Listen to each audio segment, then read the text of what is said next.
what point does something become psychoactive? What kind of tryptamines, or what does a substance need to have to be put in that category first? Yeah. And then the actual question is, what is the psychedelic experience from a neurochemical perspective? Mm-hmm.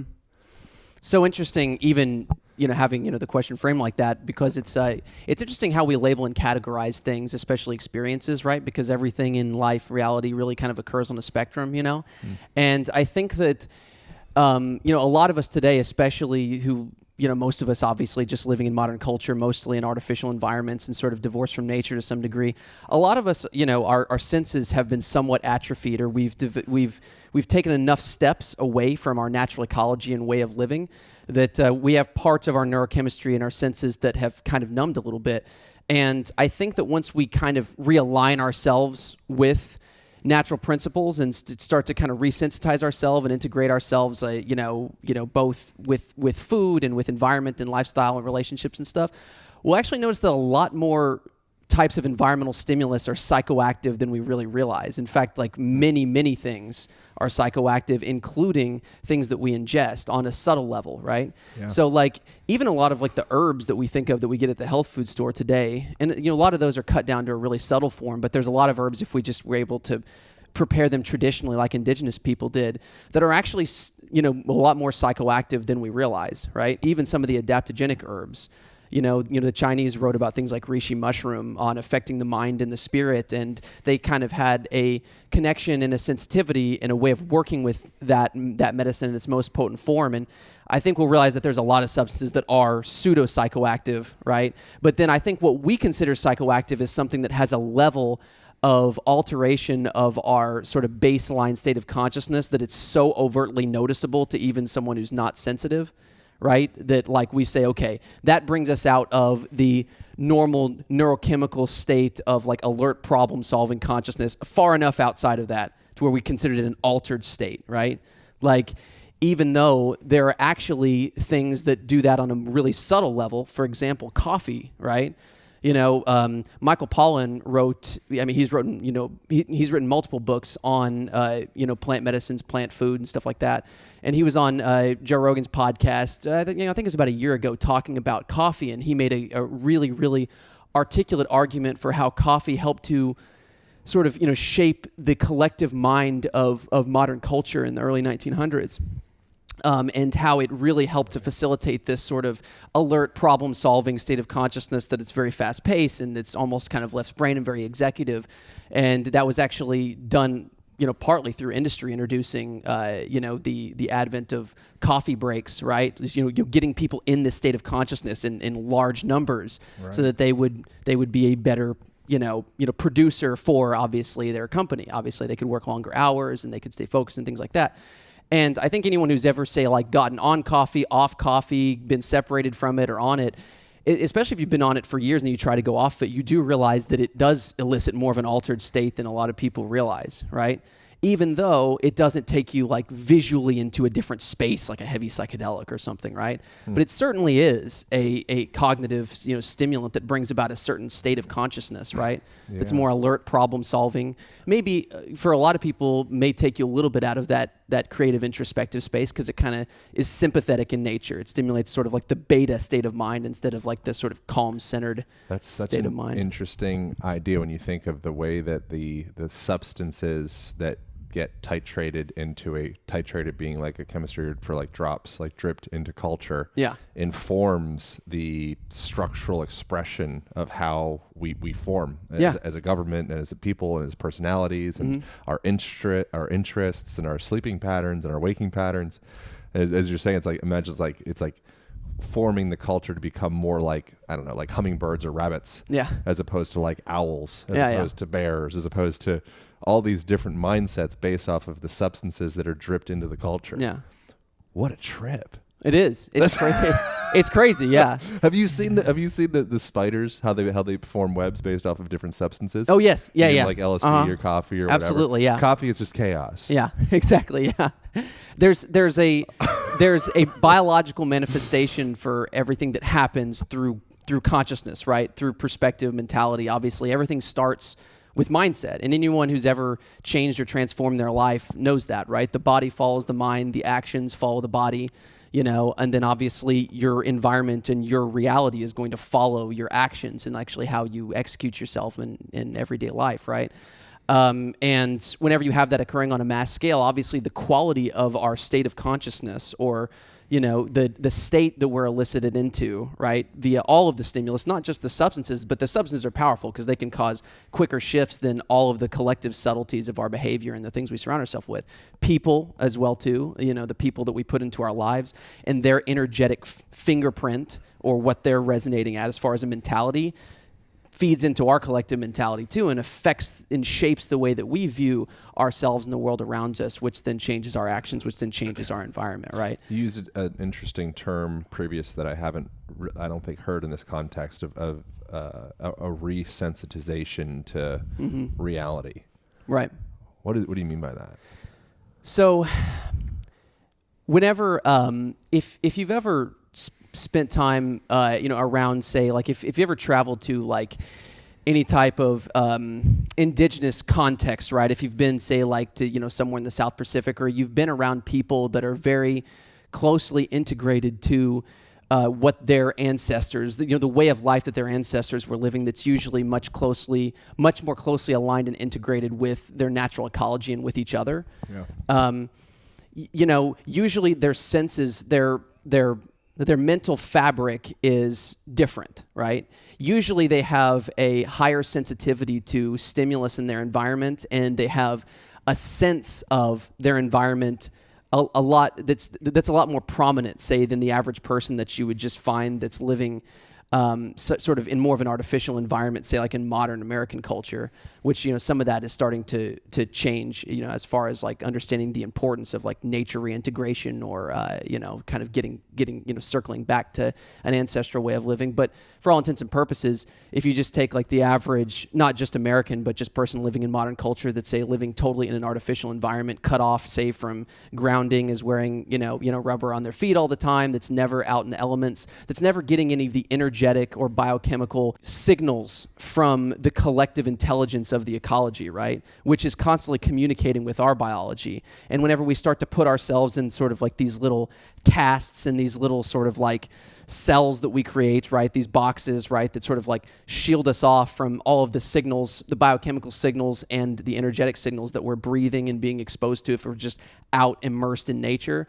We'll find that over time that affects our nervous system's ability to be able to sense the collective stimulus of the environment. And so we start to kind of atrophy. Our senses start to kind of atrophy, and we just start to become more sort of like shaped and pressed, our mentalities start to become shaped and pressed into more of this sort of mundane, sort of reductionist perspective of reality, where you're just kind of like this thing in this meat suit that's going through these motions, and you just kind of look outside your window and you kind of see nature, but you're seeing it from almost like the cell, and you're like, yeah, those are just trees out there, and you kind of just lose your sense of like feeling part of the whole and having a sense of your community to like, say, like, the natural ecology where you came from. Yeah. And psychoactive substances, most of which either originate from nature, even if they're in a synthetic derivative form, all of those, psychoactive substances are just, they're living organisms that are extensions of that collective intelligence of the natural ecology that have developed, chemistry that's cross-compatible from a communication standpoint with other organisms, which are us. And so these are messages and signals that are more prominently embedded into their structure. When we take them into our body, it transfers certain characteristics, adaptable characteristics that they've developed in their environment to us. And that's one of actually, the prominent, theories behind the manifestation of, say, like psychedelic medicines is that these are organisms either from the fungal kingdom, the plant kingdom, or the animal kingdom in the case of like bufo, that have been shaped by the ecology and offer an opportunity to bridge a communication gap between the substrate intelligence of the ecology and reality and the sort of the and us, which are just like the apples on the tree. We're an extension or like a brain cell in the neural network of that system, right? Yeah. And we've sort of been cut off, almost like a senescent cell becomes cut off, from a signaling standpoint from the collective intelligence of the body that synchronizes and keeps the whole thing in harmony, right? And that's a huge prominent theory, by a lot of experts in the psychedelic community, is like that these substances that expand across this whole sort of spectrum of psychoactivity have different applications, but many offer opportunity to reconnect much quicker and sort of re-bridge that communication gap and re-sensitize our systems to the entire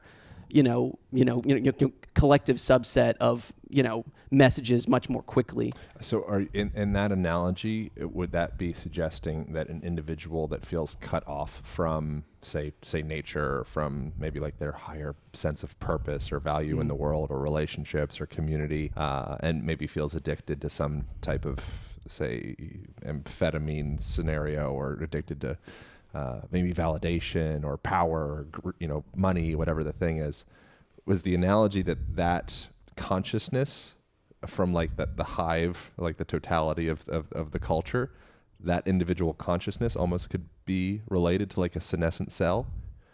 Correct. Is that what you're saying? Right. Under that theory, yes, because that's very interesting. Right. It's kind of like this old. And what is a senescent cell? It's like a so a senescent cell is like a zombie cell, basically a cell that has lost its has lost its communication capacity with the collective intelligence that governs the entire orchestra of cells in the body. Right. That's very so if you look at the cells in the human body, or the sort of litany of active living constituents outside of cells as well too, as sort of like the instruments in a musical orchestra that are all playing in sync.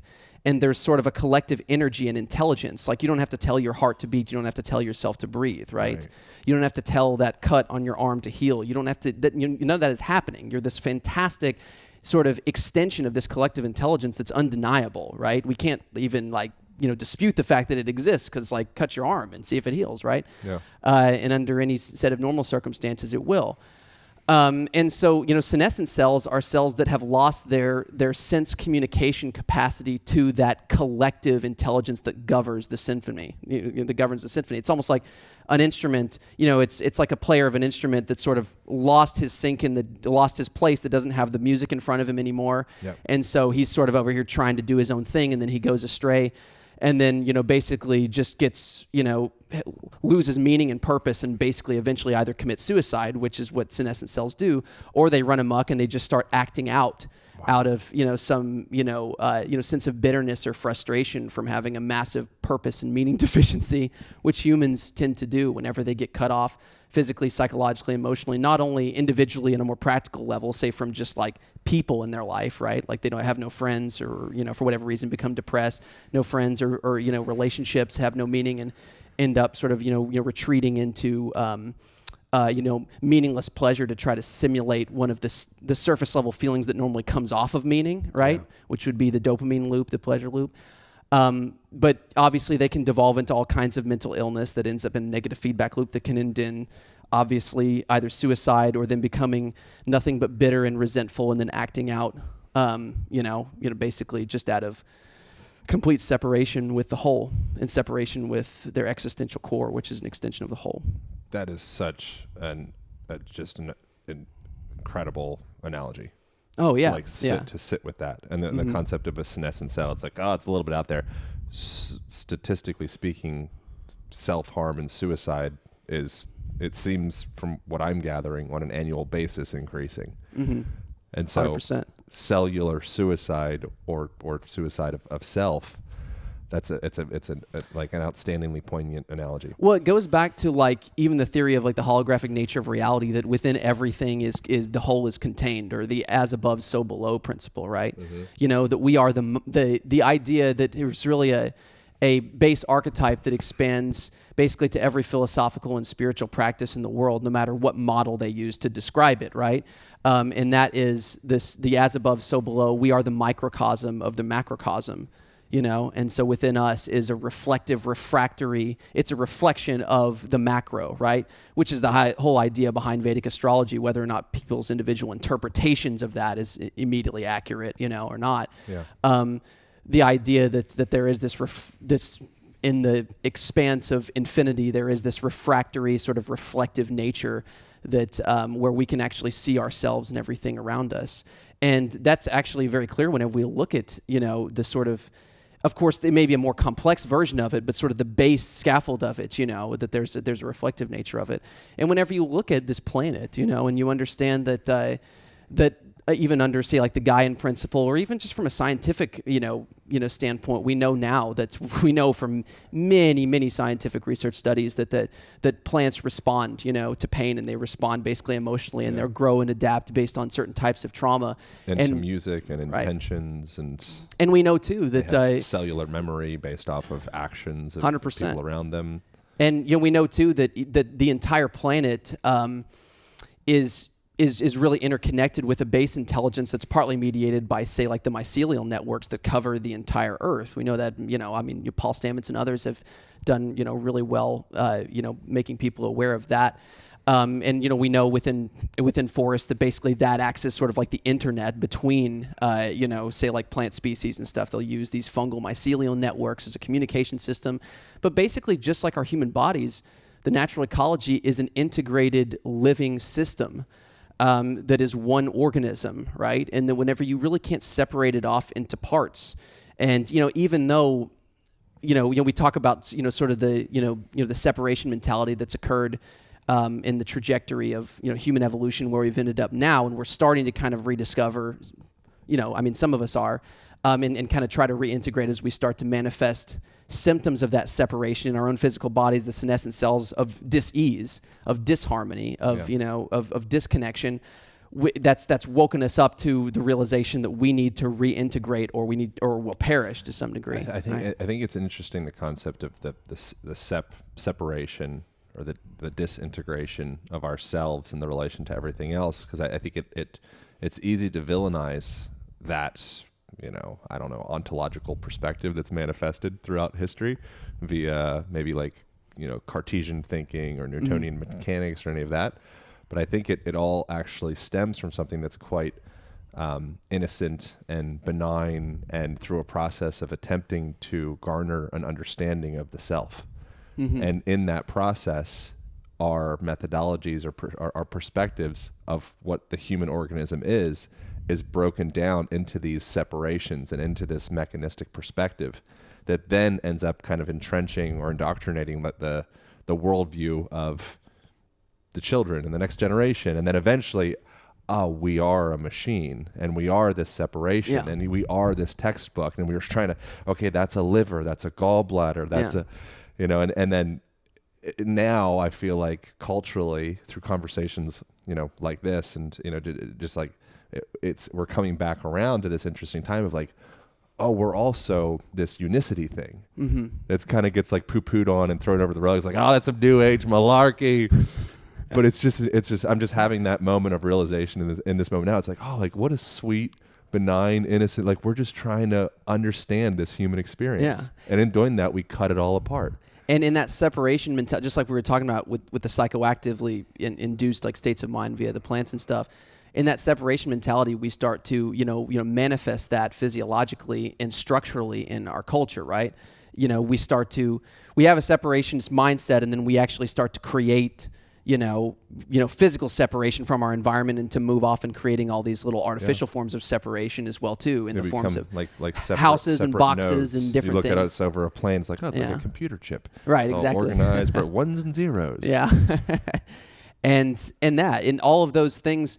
And there's a possible opportunity in that, because having developed maybe certain parts of our perception of our duality, maybe we've been pushed, because, one thing that is actually pretty clear too from all the sociological evidence and things, and just, from an anthropological standpoint, you study culture, history, et cetera, spiritual practices and stuff, is that under states of trauma, trauma tends to push us in a fight or flight state that causes polarity in us to basically retreat to one or the other part of our duality, right? So, which is why you get separation right down the middle everywhere from on the individual level all the way up into the family level, into the cultural and societal level as well too. Is because literally like the sympathetic state, which usually comes from some form of separation or fear or something like that, it elicits a fight or flight state. That's the fight or flight. It's very directive. It's one or the other. You're either fighting or you're fighting to save your life. And so our fight or flight system can work against us whenever it becomes chronic because it causes us to basically retreat, to flight usually, to fight or flight basically into one part, whichever one is more immediately accessible to us, part of our duality. So usually the extreme on the analytical side or the extreme on the introspective, creative, emotional side. You get left and right paradigm, right? You know, and that's because obviously, well, the left side of the brain would be more of the sort of ultra conservative mindset that's rational, practical, that's disciplined, that's about preserving the safety and the knowledge of the past. And then the introspective, the emotional, the sort of visionary side of things would be more what we see on the left side.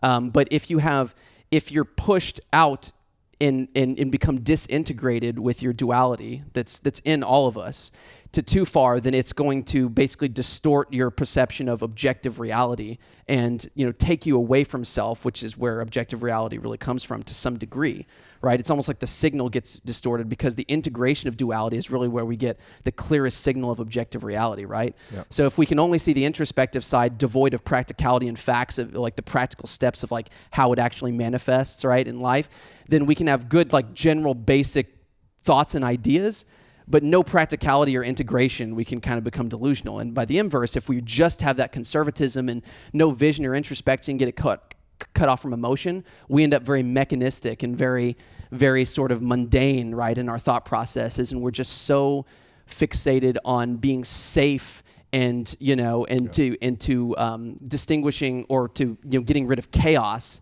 that we become these very, very hyperly, you know, structured conservative, which was something that sort of gripped the culture, say like the 1950s, right? That would be more of. And then are you familiar with the book by something Miguel Christ called Master and His Emissary?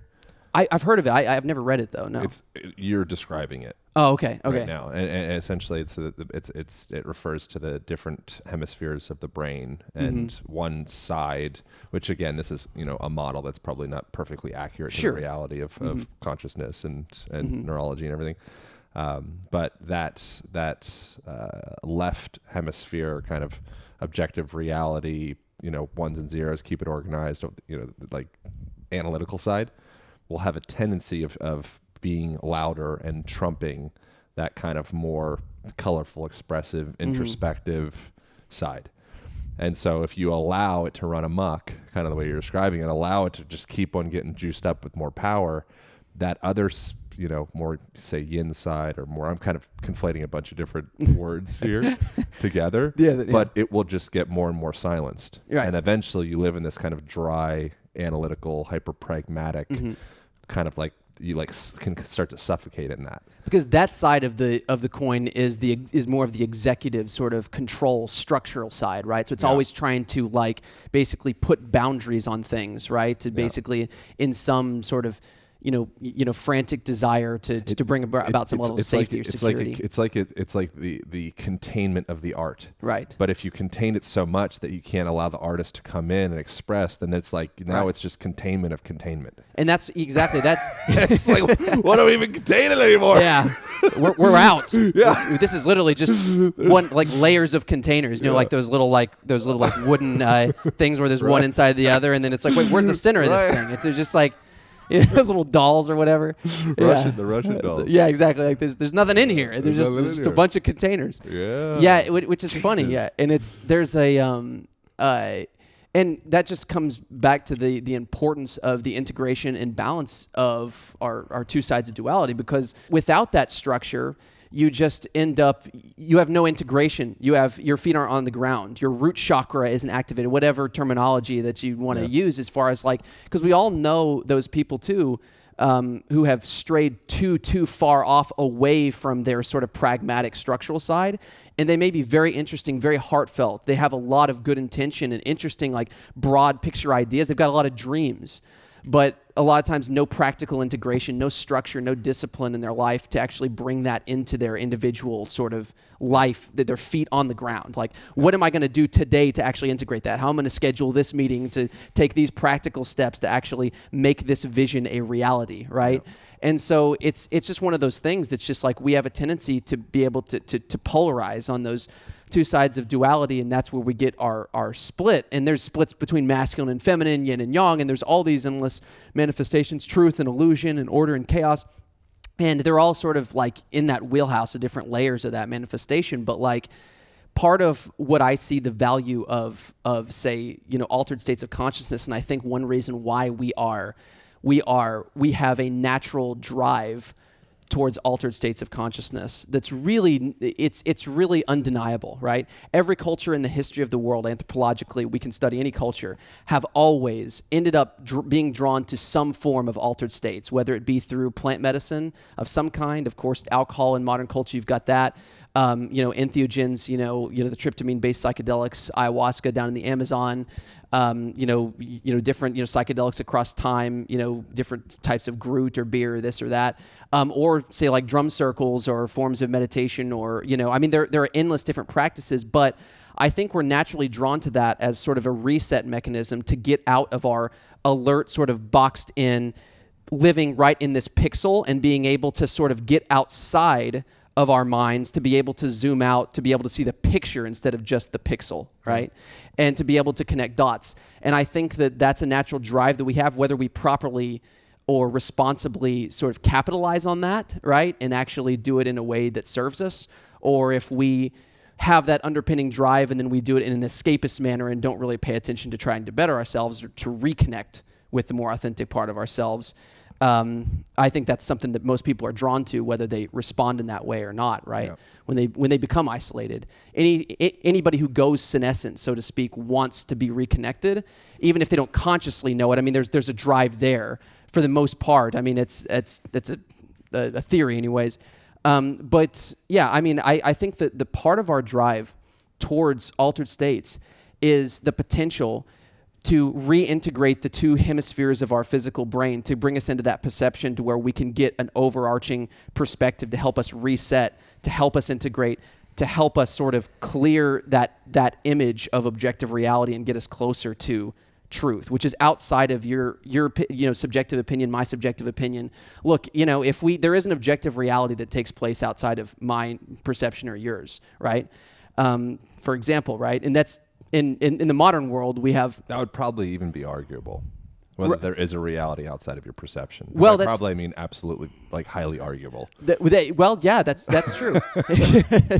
That's true. That's true. But meaning that I guess, or maybe a better way of putting it would be there's a collective reality that's generated by the sum of all of its points of attention, right? Yeah, perhaps like a most neutral Correct. median of like, Right. okay, here's pretty much the Right. middle of what's going on. Right.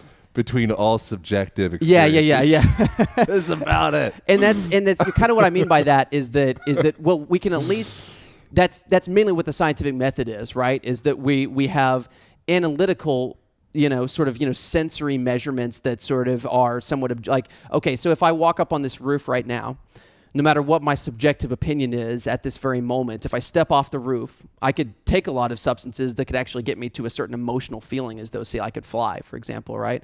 But if I step off the roof, I'm going to fall because there's gravity that's at work. There is a force that's generated either by the collective consciousness of everything that's currently residing here or whatever. Right. But I mean, I'm going to fall, right? And so it's like it's... With an attitude like that, you are... Sorry. And maybe that's just a huge flaw. Maybe I'm not trying hard enough, and I do need to work on that. But yeah, that's okay. I want to talk about I want to talk about kava. Yeah. Specifically, I'm drinking some kava right now. I'm about to crack the can. Mm-hmm. And so kava is something that I've been drinking since I moved to Hawaii when I was 18 years old and discovered kava bars out there at that time. And I've appreciated kava as being kind of like an esoteric, strange thing that not a lot of people know about. And I discovered it through TRU KAVA, which is the company that you created. TRU KAVA is what we call this, right? Mm-hmm. Yep. Yeah. TRU, yeah. TRU KAVA. And I was immensely excited to get to have a conversation with you to understand like the deeper underpinnings and neurochemical happenings of this magical beverage that it's very common throughout the South Pacific island countries and Hawaii and places of the sort. And particularly, I'm so excited that we started the conversation off with all of that. Yeah.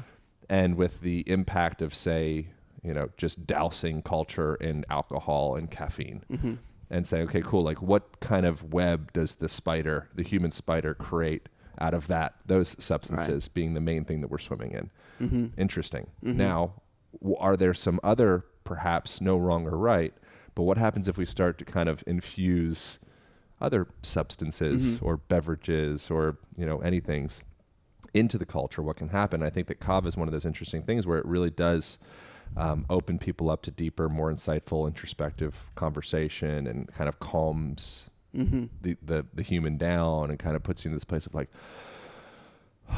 it's like this parasympathetic exhalation, like everything is okay. Right. Which is so fucking valuable. Yeah, it's incredibly, and it's so relevant to the current climate and the time that we live in right now. It's so relevant. I want it the same way we started off with like, what the hell is a psychedelic or a psychotropic or a entheogen, and I'd love to keep on going into that conversation. But I'd also love to understand like, what is kava exactly, and how does it do what it does at a neurochemical, physiological level? Super interesting, right? So it's so great that we start off the conversation like that. Like rarely do I get a chance to set the stage with that as a reference, because it is. I mean, it is important because psychoactive substances have played a huge role in shaping culture, and there's a magnitude to them. It's more than just that either little, moderate, or prominent effect that you get whenever you drink something or you drink your morning coffee.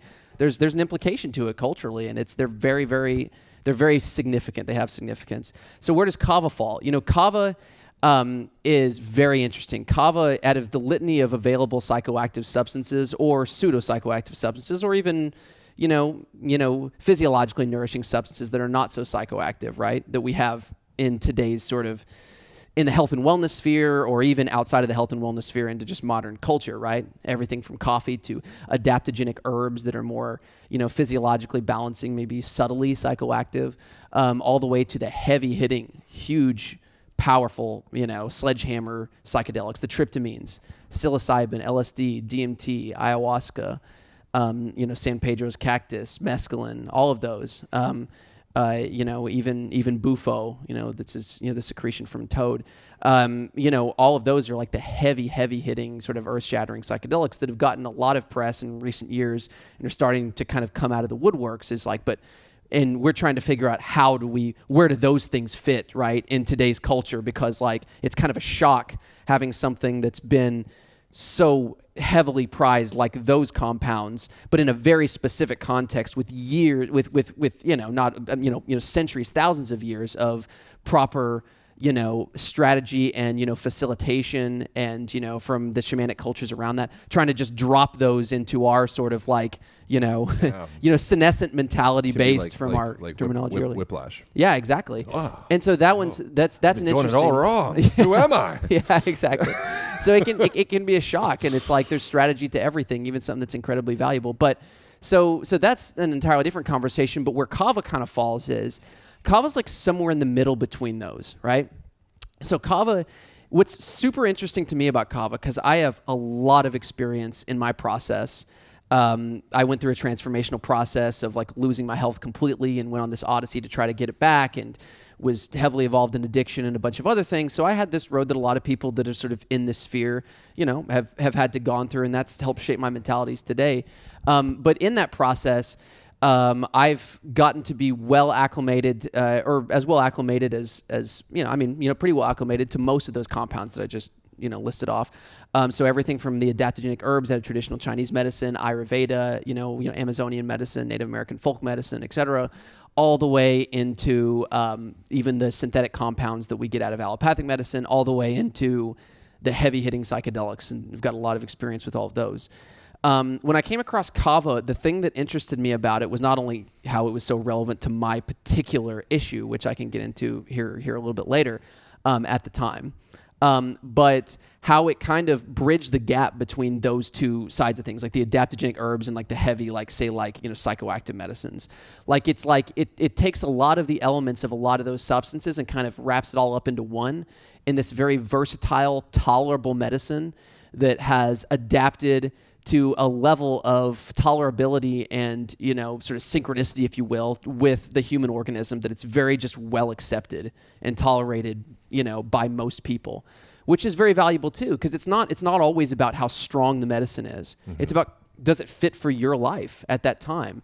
And does the experience, are you ready for that experience? And sometimes hitting someone over the head with a sledgehammer, even if it's showing them something that's innately true or something that's, maybe those demons aren't ready to be fully excavated all at once, right? The person isn't ready to accept. Re-traumatize a person. 100%. I mean, the states that these medicines, like the heavy-hitting psychedelics, the Chinese have a word that means both great risk and opportunity, danger and opportunity. And I believe that that's the realm that you enter into. It's not necessarily, it's where kind of ethics and morality breaks down. It brings you into, kind of into the realm of duality and things like that. But it definitely is an amplifier of consciousness and creates an opportunity, for you to go a little bit deeper and more sort of into that higher helicopter view of your life. But you may see and experience things about yourself that are not only incredibly unsettling, but are incredibly traumatizing. And if you're not in a place where you're ready to address those things, it can actually have, this is something that a lot of people, that's not talked about a lot, but it can have an opposite. I've seen it have an opposite effect on people where whenever they come back, they can no longer live in the ignorance is bliss type of mentality. But if they're not ready to change the structures in their life and actually to do the work, now they're tormented by knowing more of the impact of what they're doing. And so it drives them deeper into addiction, right? Not the psychedelic itself, but their unreadiness, obviously, right? And now having that viewpoint. So that's why, like, I personally never feel comfortable, of course, having any kind of level of responsibility of telling someone that they should have one of those experiences, because what the hell do I know about, I can say, this is my experience. Yeah. And if you feel as though you're drawn to it, then it's one thing.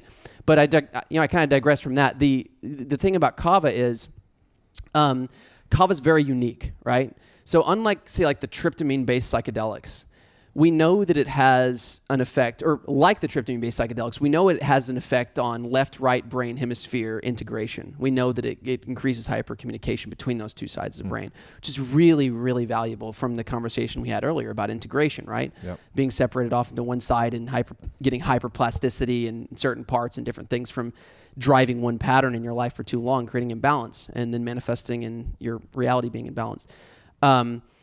Kava has that effect, but doesn't take you into an altered state in a level of depth that sort of forces you to like visually confront things in a very abrasive way, right?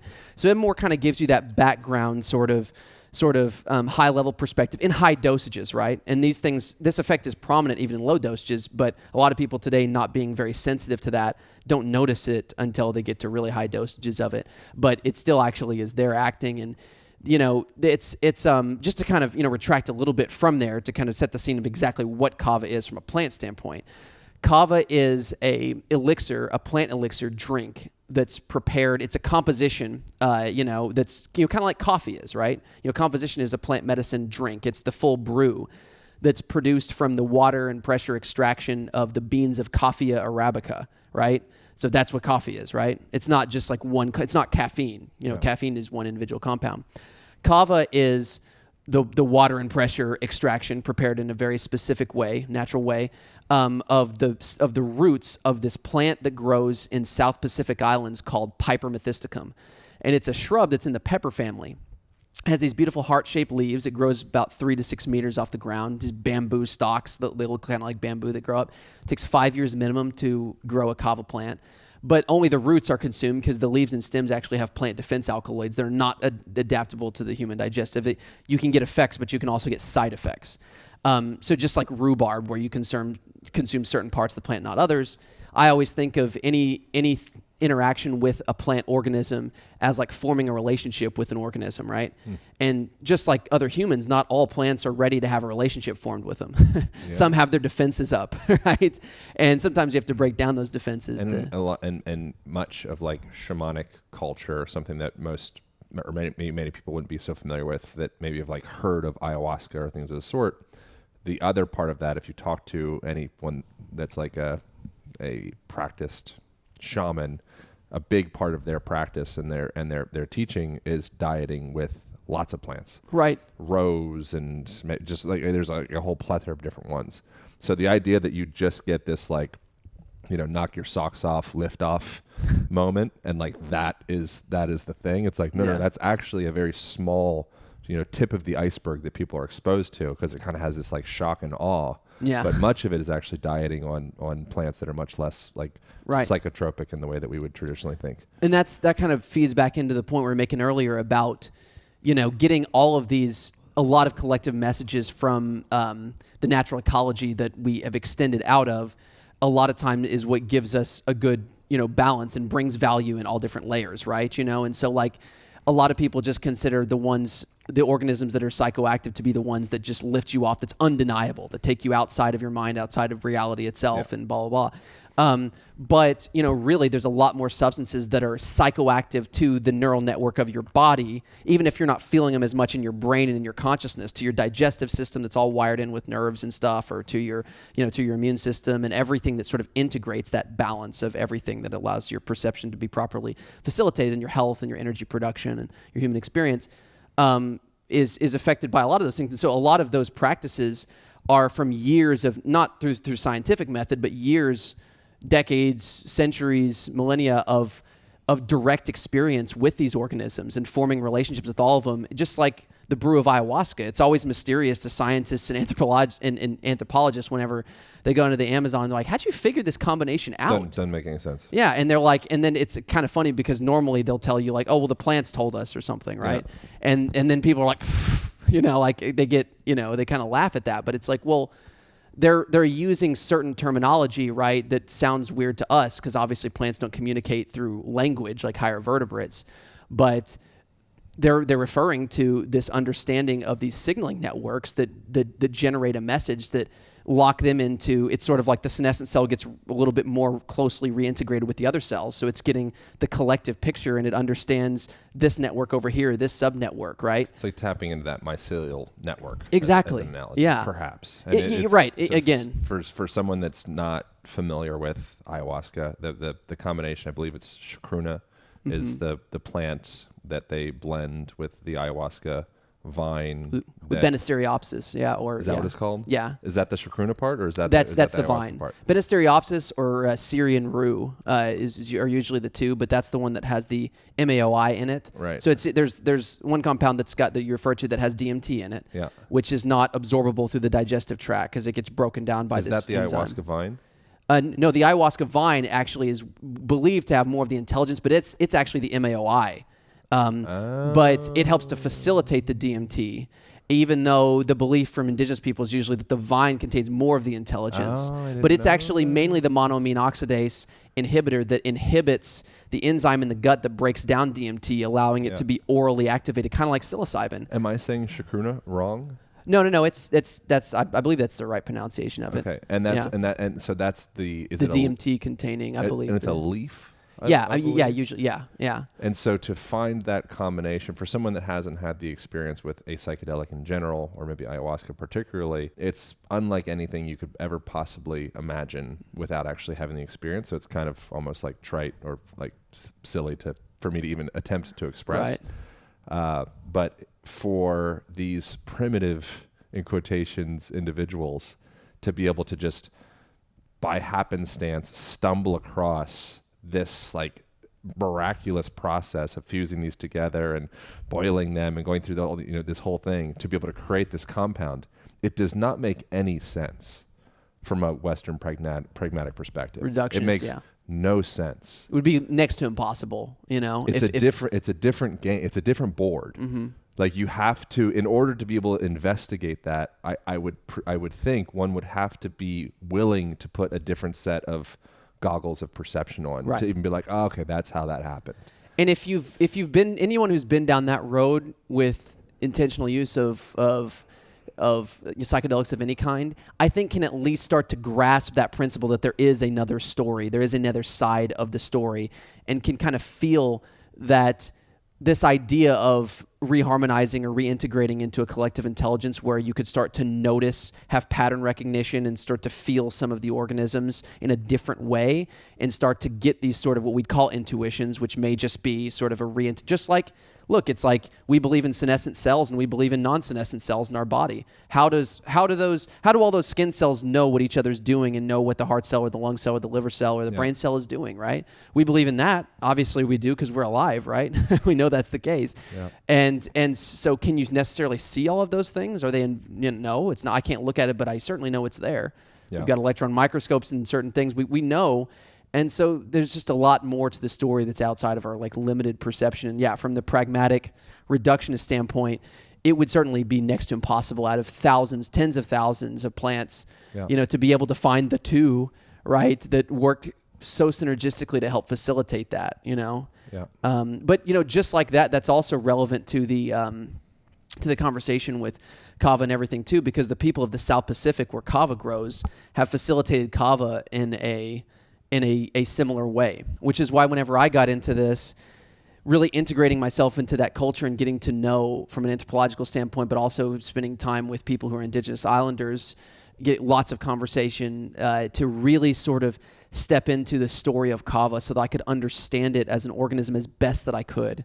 Because when I stumbled across kava, which I kind of tripped over it in my healing process, I had already had lots of plant medicine journeys, and I was already in that line of thought, and I had a deep respect for these living organisms that I believe are acting as representatives, for the natural ecology, and that have so much potential promise, but also need to be facilitated in their correct way, or a way that serves us.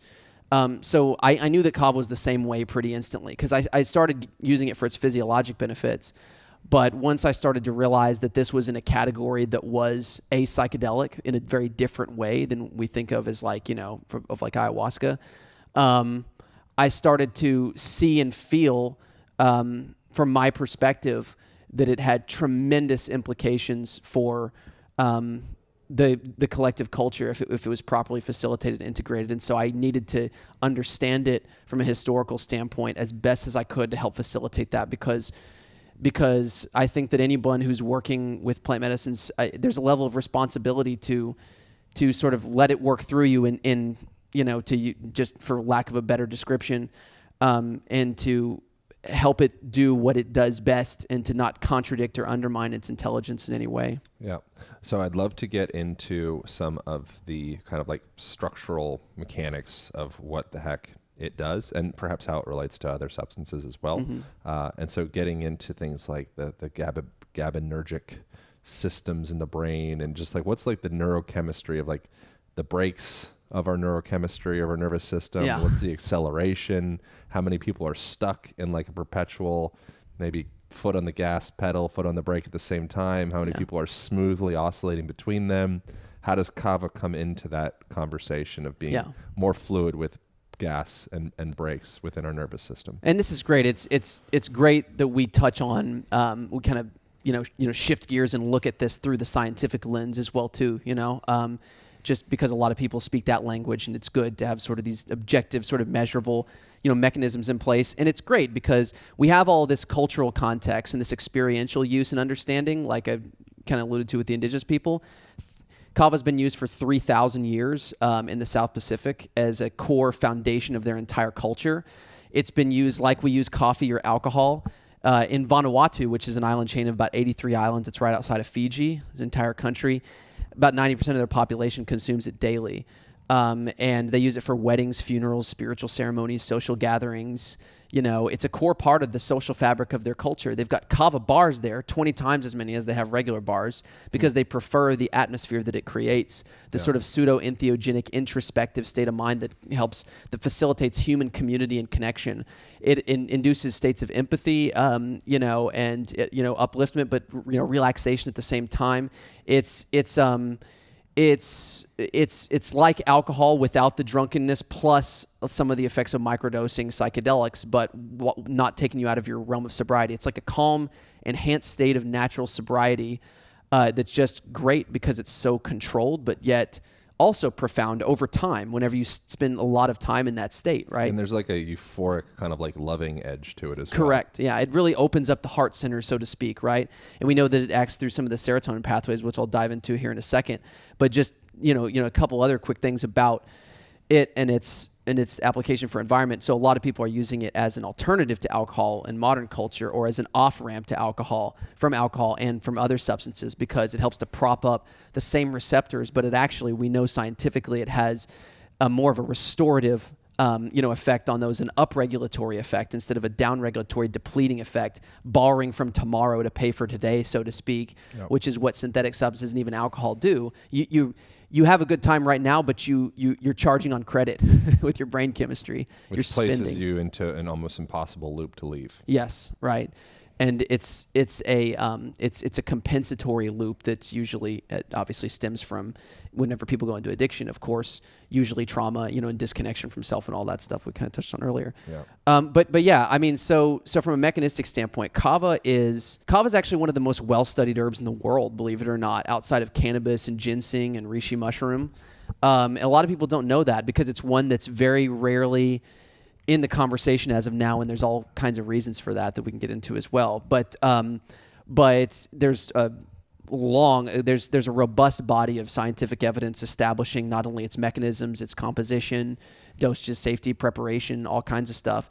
And basically it's just like cannabis, just like we've learned with cannabis. Plant medicines, because they're living organisms, they have a wide variety of active constituents, just like us as organisms. We don't just have one cell type or one hormone or molecule that elicits activity and communication. It's got a lot. So it ends up interfacing with human biology in a complex way because it's like an assembly line. The biochemical sequences in it are kind of like an assembly line, just like in our body. And there's lots of sequences, right? So it's a system, living system, just like cannabis, right? With cannabis, we hear about, it's not just one compound. We hear about THC with cannabis, right? But there's THC and there's like 200 cannabinoids, right, that work alongside of THC. It's kind of like that symphony, that orchestra that all works together that gives it depth. The entourage effect. Exactly, right? And so with kava, the active constituents are these lipid-like compounds. The most active instruments in the orchestra are these compounds called kava lactones.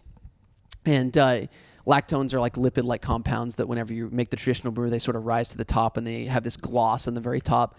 And there's 6 major kava lactones, kind of like the THC and the CBDs, in cannabis, right, that we kind of give the most credit to.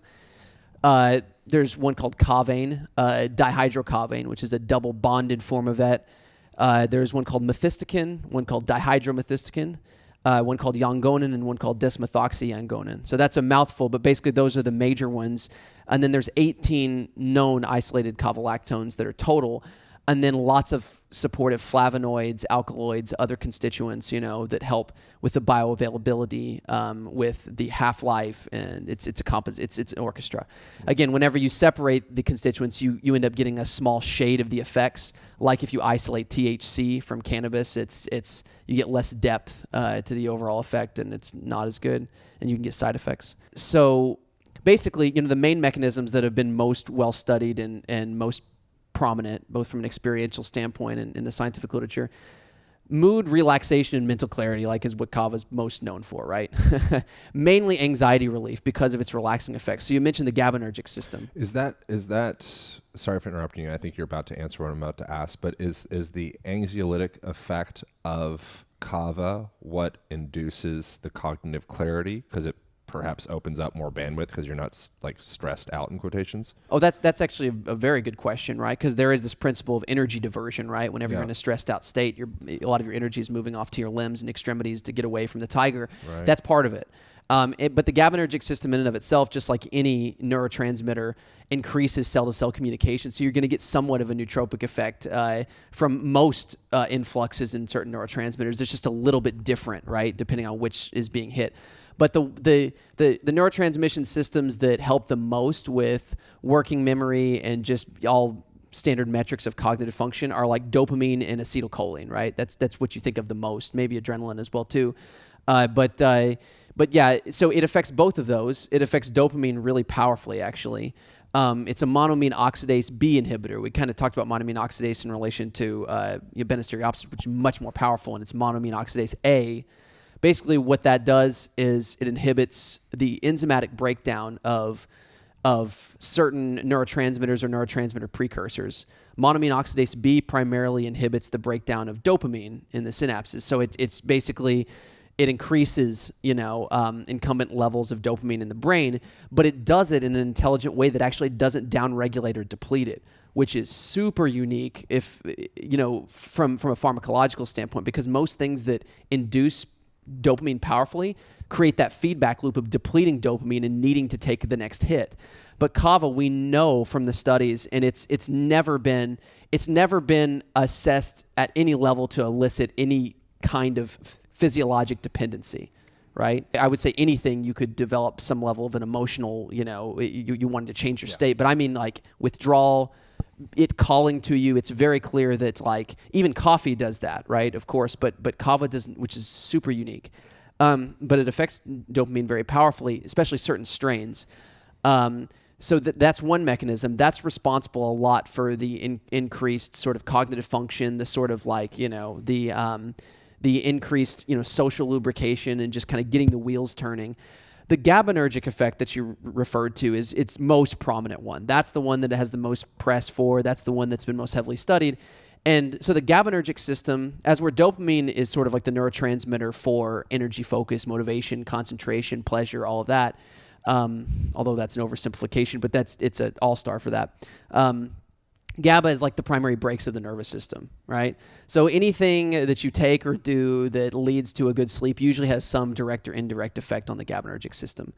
And it kind of is a polar opposite sort of, it's sort of like a seesaw with the most excitatory, so it's the most inhibitory or calming chemical pathway in the body that's meant to kind of shut down, inhibit, to keep balance on the system, to reduce levels of cortisol, adrenaline whenever things get too crazy. But the most excitatory neurotransmitter is its equal opposite. It's called glutamate. Yeah. A lot of people think it's like adrenaline or something, but it's actually glutamate. And glutamate is crucial for the nervous system, but very carefully regulated. It excites the neurons so much that if it gets imbalanced with GABA, it starts to burn out the neurons and causes what's called excitotoxicity. So like if we've heard of compounds like MSG is called monosodium glutamate. And that's a form of glutamate that's synthetic that puts glutamate into the brain and basically is toxic. It elates the chemistry, it excites it, but then burns neurons out basically, So that's how it's toxic and addictive. Not good for you at all. So glutamate is carefully regulated by GABA. And actually there's this system that like whenever glutamate gets too prominent, it gets decarboxylated or converted off into GABA and it's supposed to balance itself. But whenever you're imbalanced, that gets super out of balance, along with adrenaline. When you become sympathetically dominant from stress and trauma and fast-paced lifestyle, too many stimulants, take your pick, modern life, right? We become sympathetic dominant. We become locked in this gear that's the fight or flight gear that we talked about earlier that's meant to run away from the tiger. It's a crucial mechanism of survival, but it brings you out of your lower state. It brings you into your animal, right? It's the part that's meant to keep the body alive so it can experience, being alive, obviously, but it's meant to do exactly that. But it reverts energy and chemistry away from your higher brain functions, including, the parts of your brain that are introspective and creative, your immune system, your reproductive system, and it's just meant, it reverts energy to your legs, your extremities, your arms, all that stuff, so you can run the hell away from the tiger. But when you're stuck in that state, you're stuck in a more animalistic, sort of reactive state, which leads to all kinds of issues and problems. How is I feel like a lot of the keywords you're suggesting through there takes my mind to libido. How does it, what's the effect on that? Oh, chronically elevated levels of adrenaline, cortisol, and just being stuck in a sympathetic state is a disaster for sexual function. Because think about it. If from an adaptive standpoint, from a molecular standpoint or a biological standpoint, when the body's trying to survive, it wants to revert all of its available energy away from functions that are not immediately necessary into functions that are very mechanistic that will either overcome a threat, a tiger, right? If we were, an indigenous person hundreds of thousands of years ago or whatever, or to run the hell away as fast as we can. So the functions in other words, short term, if there's a threat to the body, it doesn't care about an infection, because infection's a long-term thing, right? So it's going to revert energy away from the immune system. It doesn't care about reproduction, because if that tiger catches you, you're not reproducing. It doesn't matter anyways, So you got to get away from it, right? So energy is going to be pulled away from your hormonal production cycle, your endocrine system in that standpoint, and it's going to suppress the production and maintenance of hormonal systems that regulate immune function, reproductive function, and higher introspective brain function. And then this seems like there's a segue into the, if I'm using it correctly, the apoptotic effects of KAVA and like cellular apoptosis and potentially like cleaning up senescent cells in the body. Is that something that I just recapitulated in an incorrect way based off of hearing your past interviews? No. That's a great point, and it's a great Which comes segue. into like I think a common in that conversation would be like fasting. Right. And people are in like the longevity space or interested in that. Right. Is there some longevity component and like cellular cleanup component to this? So how we bridge this gap. So now that we've kind of explained what the sympathetic mode of the nervous system is, right? Yeah. So that's the part of us that there's an epidemic of overly activated sympathetic states, right? I would say the vast majority of us are stuck in sympathetic far too much. We know that just by our fast-paced lifestyles, the rat race that is modern culture, not even to mention current traumas from everything that's been going on the last 2 years and even before then. We've got, all kinds of stuff. We've got, environmental toxins that are threatening our bodies, that are accumulating in our bodies as well, too. All kind of, manifestations of nature divorcement syndrome, manifesting and bubbling up inside of our physical bodies, minds, and basically telling us that, hey, there's something wrong here, and our body's responding as if there's a threat internally present, constantly to some varying degree. And some people.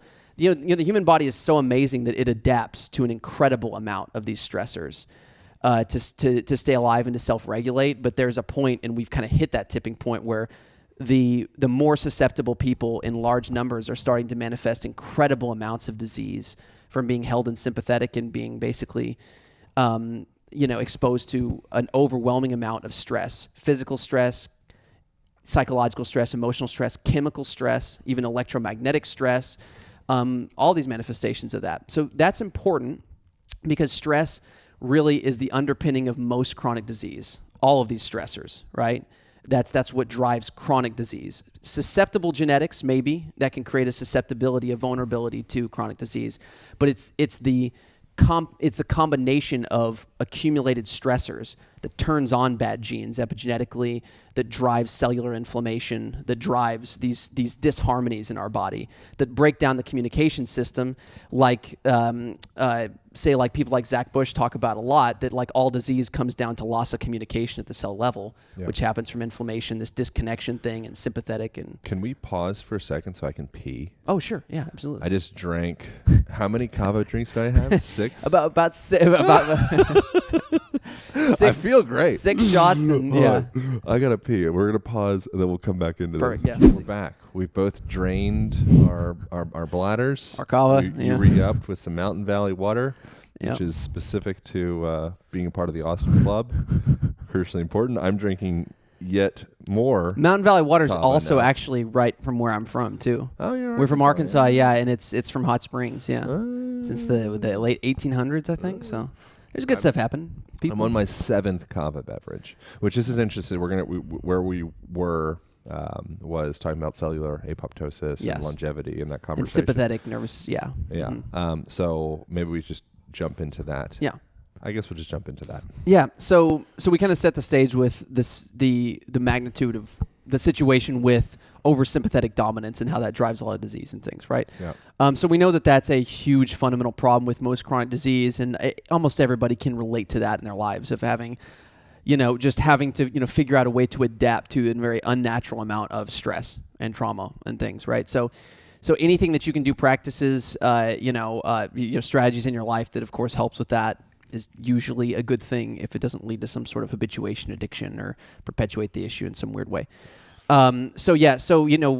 KAVA is, one of KAVA's primary mechanisms is on that GABA system, right? That opposes Glutamate that opposes adrenaline also helps to modulate it. So whenever we become in sympathetic dominance, we're overexpressing those chemical pathways like adrenaline and glutamate that are sort of doping up the system and exciting it, which leads to accelerated aging, inflammation, reverting energy away from all the functions we talked about. It messes with our sleep, our ability to recover. So that's fight or flight. And then there's the parasympathetic, which we need more of in our life. That's the other mode, like it's like a switch in the nervous system. We go from sympathetic, then the tiger goes away, and then the body's supposed to shift back into parasympathetic. That's rest and digest, right? So rest and digest is like where we absorb energy from the parts of the ecology that we're putting into our body, right? The other organisms, food. And then where we digest that, and then where we recover and go into a resting state. So it's all about recovery. And recovery is so important, for maintaining ourselves and, stabilizing everything. So KAVA's main signature, I guess this is an important thing from an experiential standpoint, anthropological standpoint. I talked about how earlier that, these plant medicines are organisms in the natural ecology that develop adaptive characteristics, and there's a biological or biochemical manifestation to that. And because we're organisms as well, whenever we take them into our bodies, they transfer those effects to us, and sometimes those messages to us, right? So KAVA's sort of signature, if it had one sort of overarching theme or signature, is it's a protective organism. So it plays a protective role in the natural ecology, protects other plants around it from pests, it stabilizes certain things and everything. So it develops a lot. It's exposed to a lot of harsh attacks and different things from animals and stuff. So it develops a lot of biologically adaptive, a full array of a biologically adaptive protective chemical mechanisms that span across virtually every mechanisms that we know of in biology, in biology, which is then consistent with higher vertebrates like us. So that's why when we look at the scientific literature, we find that KAVA hits on just about every neuro and tissue protective mechanism that we know of, right? So GABA is sort of like the one that's most prominent, so it opposes that sympathetic, it pumps the brakes, but it does it in a way that doesn't steal even more from our supply of GABA, our stores of GABA, because that's a problem too of... the sympathetic state drives up adrenaline in all these systems, which then overpowers and depletes our body because we don't recover, and depletes our body's ability to create the necessary GABA and other chemicals that are supposed to oppose them. So usually in people that are sympathetically dominant, they will have low incumbent levels of GABA and serotonin, and so that can lead to depression and depletion and inability to adapt to stress. So KAVA is actually able to elevate those, but not in a depletatory way. So like if you end up in that cycle, that trauma stress cycle, and then you try to medicate that with alcohol, all you're doing is you're spending a chemical, you're spending your currency of a chemical that you're already low in. So then you're twice as depleted the next day, you're twice as sleepless, you're twice as everything, or weeks, months later. Because it's depleting your stores. It's acting as basically, it's binding to those GABA receptors like alcohol does. It's pumping the brakes right then, but it's basically opening up the floodgates and depleting that bank account even further. So then you need alcohol even more. That's why you get what's called a down regulation. The body says this is an external source of something that's basically just directly hitting the receptor and dumping it. We want to stop that, so we're going to down regulate our production of this to try to disincentivize it. And so you lead to that feedback loop of needing more of the same substance to get the same effect eventually, and then eventually you don't get much of an effect at all. Now you're just using to maintain and not go into withdrawal, which is basically like you've charged so much credit and you've borrowed so much money that the account is empty, and if you don't use that credit card every single day, you have nothing to spend, right? So you don't have that chemistry to feel balanced at all, and so therefore you're in withdrawal. So what's interesting about KAVA and its pharmacology is that it has an opposite effect. It has this phenomenon that's been referred to as reverse tolerance in the ethnobotanical and scientific community, which is super unique because what we know is what we see in a couple of the studies now and what's had been proposed for years before is that that with long-term use, we actually see an upregulation in the GABA system, right? And an increase in GABA receptor density, the number of available GABA receptors. And so what it seems to be doing over time is it gives you that acute relief, kind of like alcohol, especially in high dosages, without the drunkenness or the functional impairment. But then it also helps to refuel that system and replete it. So not only is it not classically a drug in that sort of negative sense, but it's more of an anti-drug. It's more of a restorative medicine that gives you that acute effect also. There's a lot of adaptogens that can help subtly in the restoration of the body, but this gives you that acute power, right? That instant sort of kick, but then also is sort of refueling that parasympathetic, and it's strengthening the parasympathetic or balancing sympathetic parasympathetic. Super, super amazing and super, super relevant, physiologically. So the GABA system, what we see is it binds to GABA A receptors, creates the upregulatory effect. I already mentioned the dopamine effect. So it has this sort of GABA dopamine thing going. And so it's not like if you take a benzodiazepine like Xanax or Klonopin, which are some of the most commonly prescribed drugs and really an epidemic of addiction, just like opiates in and of themselves. I was a big fan of them in high school. Yeah, and they're very similar to alcohol in the way that they just sort of, they relax you, open people up. But also had several friends die. Yeah, absolutely. And you can die. You can die from the withdrawals on those drugs. Yeah. You can die from overdosing on those drugs. The legal drugs. Right. Yeah. The good drugs. The good stuff, yeah. The sanctioned drugs. Yeah, the white lab coat drugs. The white lab coat that everyone respects is like, we're good. Good stuff, yeah. This is It almost chronically, benzodiazepine use almost certainly is going to lead to a disaster. I mean, it's one of those things, if you're having a seizure or something or acutely and you need to stop some sort of sporadic something, like it's one thing, just kind of like using general anesthesia, like if you need to have a surgery. But chronically, to get on benzos in any kind of regular way, extraordinarily dangerous, extremely, because you're depleting that system that is so crucial for regulating that inhibition. And that's why whenever you're withdrawing from benzos and alcohol, you go into seizures. What are other substances outside of kava that restores some of those systems? Specifically the GABA system or the GABA, serotonin, dopamine loop. It's interesting. I mean, as far as what we know of via plant pharmacology and stuff, there's a lot of the adaptogenic herbs that over time, that's why they're called adaptogens, is that they help the body sort of readapt. But they don't have as much of a powerful selection for that system of specifically the parasympathetic, restoring that and pumping that up. A lot of them, like the classic ones, say like the top all-stars in traditional Chinese medicine, the ginsengs, right? Yeah. And I mean like the true ginsengs, not like what you get at the health food store in most cases. Like if you actually like go to a Chinese medical practitioner and you get like there's a realm of quality and potency. When you get like real ginseng, it's a totally different experience than what most people are used to. But ashwagandha. Yeah. Ashwagandha affects the GABA system as well too. So as far as other plant compounds that at least help to prop that system up naturally without depleting it, you've got valerian root, passion flower, lemon balm, skullcap, which is something there's an American skullcap and then a Chinese skullcap. Magnolia bark is another one that's got a couple alkaloids that are really synergistic. We stack with kava sometimes that are GABAergic. There's an herb called Swanzhao Ren in traditional Chinese medicine, also known as ziziphus. It's from a fruit that grows in China, and it's a powerful GABAergic sort of sleep aid, and it helps to modulate that system and help to sort of restore it as well. But kava is really the most powerful one in that wheelhouse that I've ever come across.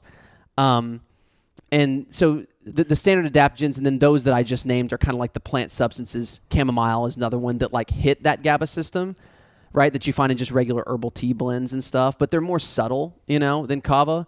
Kava has that combination of things that you don't really have to guess if you've taken it. If you take good stuff, even in smaller dosages, it's there. In high dosages, it's absolutely prominent. As where those things are just kind of very subtle. But I'm not aware of anything else that has an affinity for restoring that particular system at the level that kava does, which is just part of kava's really unique application. And you can feel it. It's not just a abstract, chemical like textbook conversation where you're like, okay, cool, GABA, neurotransmitter, whatever. It's like your multivitamin or something. Yeah. Like you're like, oh, this is causing me to downregulate or whatever your language for that is. It washes over you, and it's an experience. Kava, very fascinating. That's one thing about kava is that it's very much an experiential thing, and it just has this therapeutic effect. So we touched on a few of these individual mechanisms, obviously. So there's the GABA system, the dopamine system. It also affects serotonin in a similar way that does dopamine. It's a cholinesterase inhibitor as well, so it naturally increases acetylcholine. So it has this balanced rate where it really just props up the brain chemistry, but relaxes the brain and the mind at the same time. So it's not like a lot of these stimulants that just dump the chemistry, right? Where you get an effect, but then you pay for it later with that, that credit effect. And it washes over your system in a very restorative way that you can feel. It loosens you up. It just nourishes you physically and emotionally as well, because so many of us are walking around so depleted by that sympathetic dominance, and we're just exhausted. And kava kind of comes in as kind of like this warm blanket, this chemical blanket that you feel in your system in high doses, where it just kind of wraps itself around you, and it's just a nourishing, protective substance. That's one of the things I've experienced with, it was particularly with Bufo. You mentioned DMT, and that was going through a particular ceremony, you could say, with that. I experienced what it felt like for the first time to completely relax.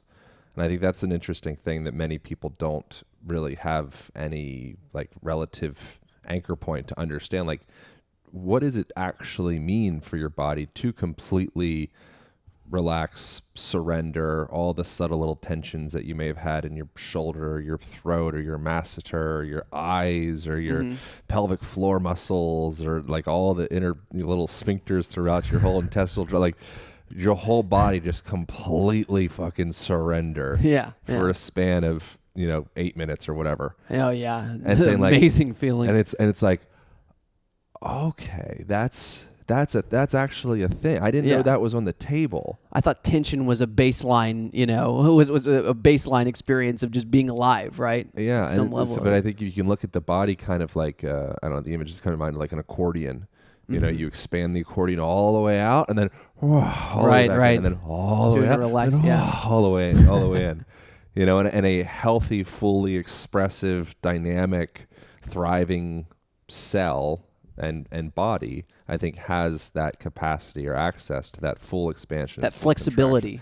Metabolic flexibility, physical. Well, and that ties into it's all the same thing, I think. Right, and that's an important point. So so you mentioned like the metabolic effects and cellular autophagy.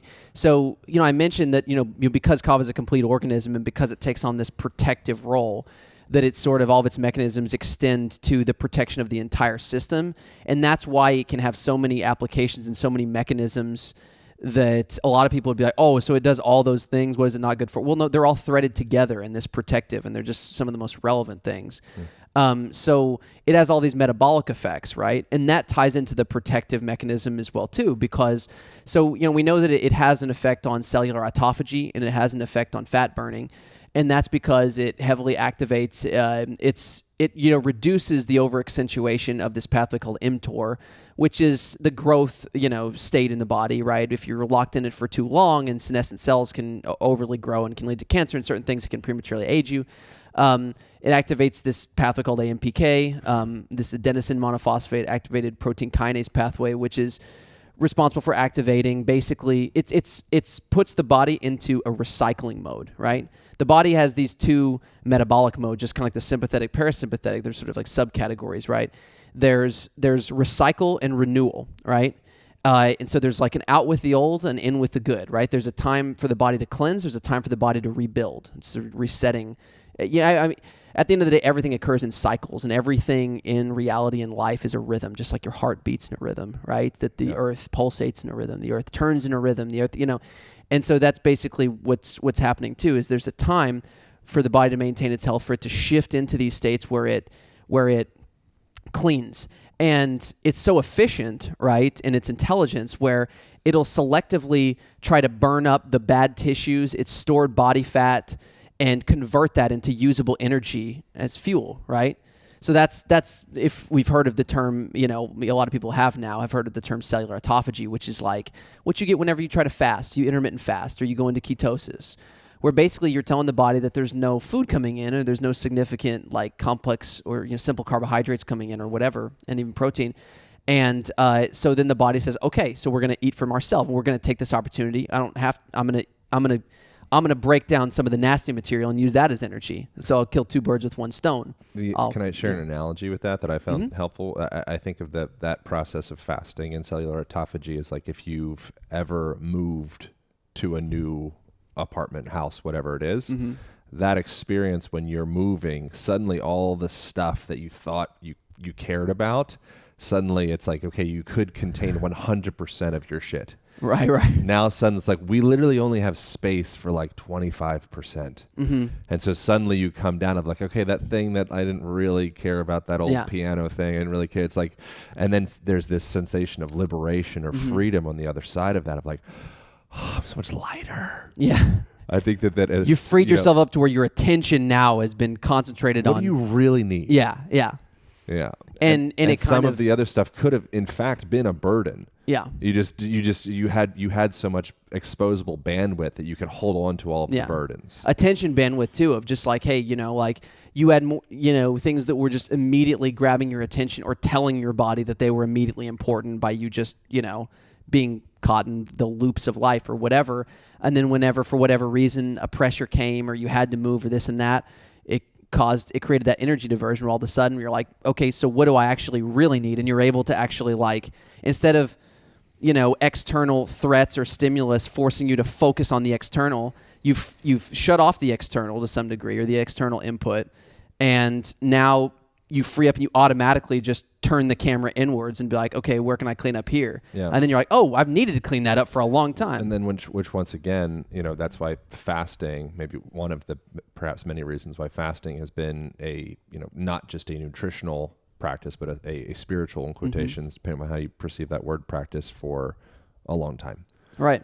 It's not just, okay, cellular autophagy. And again, like these things you read in the textbook, there's something more or maybe less definable or less like effable that takes place in that process of like, okay, we know again, that there's as above so below kind of exactly like there's things that are going on as far as disposing of our emotional blockages as well as our physical blockages. It's like however that manifested, that where trapped emotions, I think it's very clear that that's a thing, even though that's very difficult to like fully quantify and stuff, is that even if it's trapped in our fascia or a lot of the theories and, different things or certain neural pathways, the body turns inwards and says, okay, I'm going to deal with some of these inconsistencies that are locking up my energy. It's clean like, it up. It's like, sorry for interrupting you so much, but I think it's kind of like if you would like to investigate how these whatever hunter-gatherer, ancestral, primitive people discovered to blend these two plants in the Amazon out of like the hundreds of thousands of possibilities and do that exact process to create this thing that we call ayahuasca,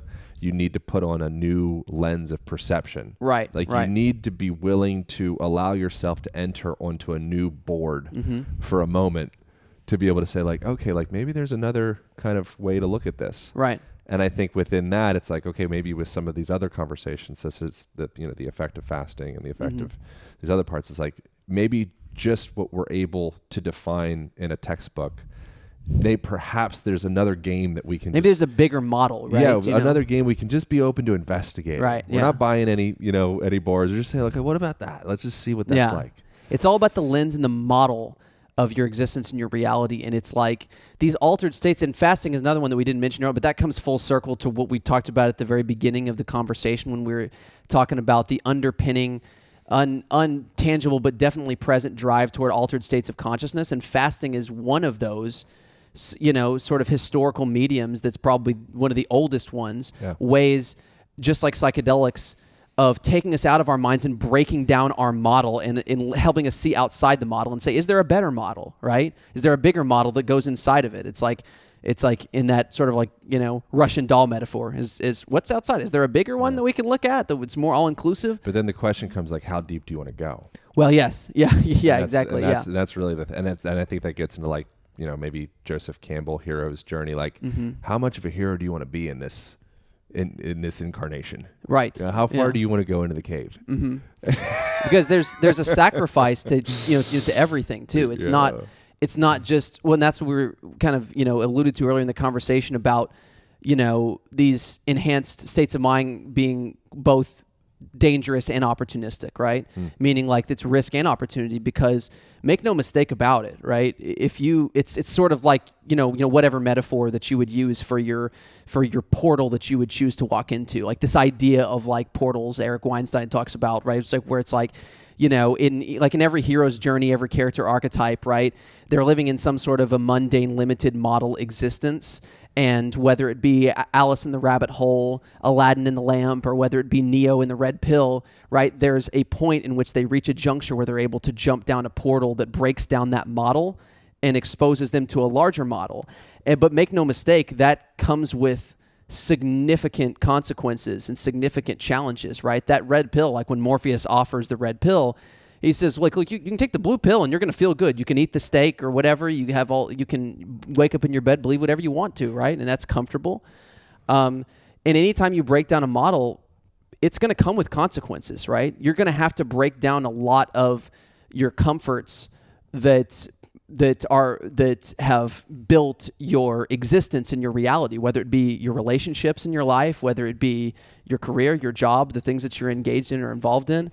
And so it's always, that's why it's a personal decision to engage in altered states, because it all depends on, from a very deep fundamental level, what you believe. You're pushed, drawn, led, from the highest level of whatever comprises the extension of this incarnation, or, however you see it, is pushing you to do. Because it's going to be, the deeper you go, the harder there's going to be challenges, right? And the more free you will be. 100%. If you don't. And there's a price to freedom. If you survive, you in quotations. Correct. But, or if you allow this is getting a little out there, to die. Correct. Well, and it kind of goes back, I think there's a reason why, voices like, say, like Jordan Peterson are being so well received. They're kind of giving a voice to some of these principles that are sort of very old and sort of resonate with a lot of people, right? Where whenever he talks about his recommendation, which is more based on kind of like a Jungian mindset sort of principle, is like pursue meaning, right? Don't pursue happiness, or don't pursue pleasure, more specifically. Yeah. Like happiness being fulfillment, and fulfillment coming through meaning, and meaning coming through the adoption of responsibility. And whenever you take that red pill, that's a responsibility. Whenever you go deep outside your reality, that's saying, what can I do to have a more all-encompassing viewpoint and take on the challenges, to be able to create the opportunity to conduct myself in a way through which life improves for my existence and the existence of as many people as possible. That comes through being able to zoom out, but make no mistake about it, like, it comes with consequences. That's like, I think there's a quote from maybe Viktor Frankl or someone like that, but they said something along the lines of those who perpetually, this is paraphrasing, those who perpetually seek pleasure are typically lacking meaning.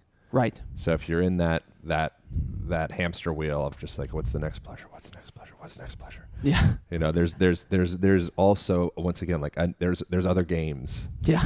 In existence. Well, no, and it's, whether it be any of those guys, like, people like Jordan who talk about that, or I don't know if you've ever come across or met Gabor Mate, or we've done 2 podcasts together. Oh, great. Yeah, that's fantastic. Yeah, no, so like, from his perspective, right, addiction is not a problem, it's your attempt to solve a problem, right? Or there's an innate disconnection from self that you're trying to innately get back to, and which all addicts are traumatized, right? Not all people that are traumatized are addicts, but virtually all addicts, have some level of trauma that's created that disconnection and led you to want to get back to that, not knowing how. You chase the icing instead of the cake, which is like just the pleasure feeling, which would be a partial byproduct of meaning or taking on a real meaningful adventure. Yeah. And you end up in this negative feedback loop. It's just like putting the cotton candy in your mouth and it just disappears in your mouth, and then you're left with nothing and you chase it harder. And yeah. So we'll wrap this thing up, but we need to touch on, you were like a bona fide methamphetamine addict of sorts, not meth in the meth sense, but meth in the pharmaceutical sense. Mm-hmm. And from what I garnered in listening to other conversation, there was like you were real deep. Oh yeah. In that. Yeah. And there was convulsions and illness, and your nervous system was running amok. And from my understanding, the exploration into finding kava, probably among other things, I would presume, started to kind of shed some light and open you up out of that. Mm-hmm.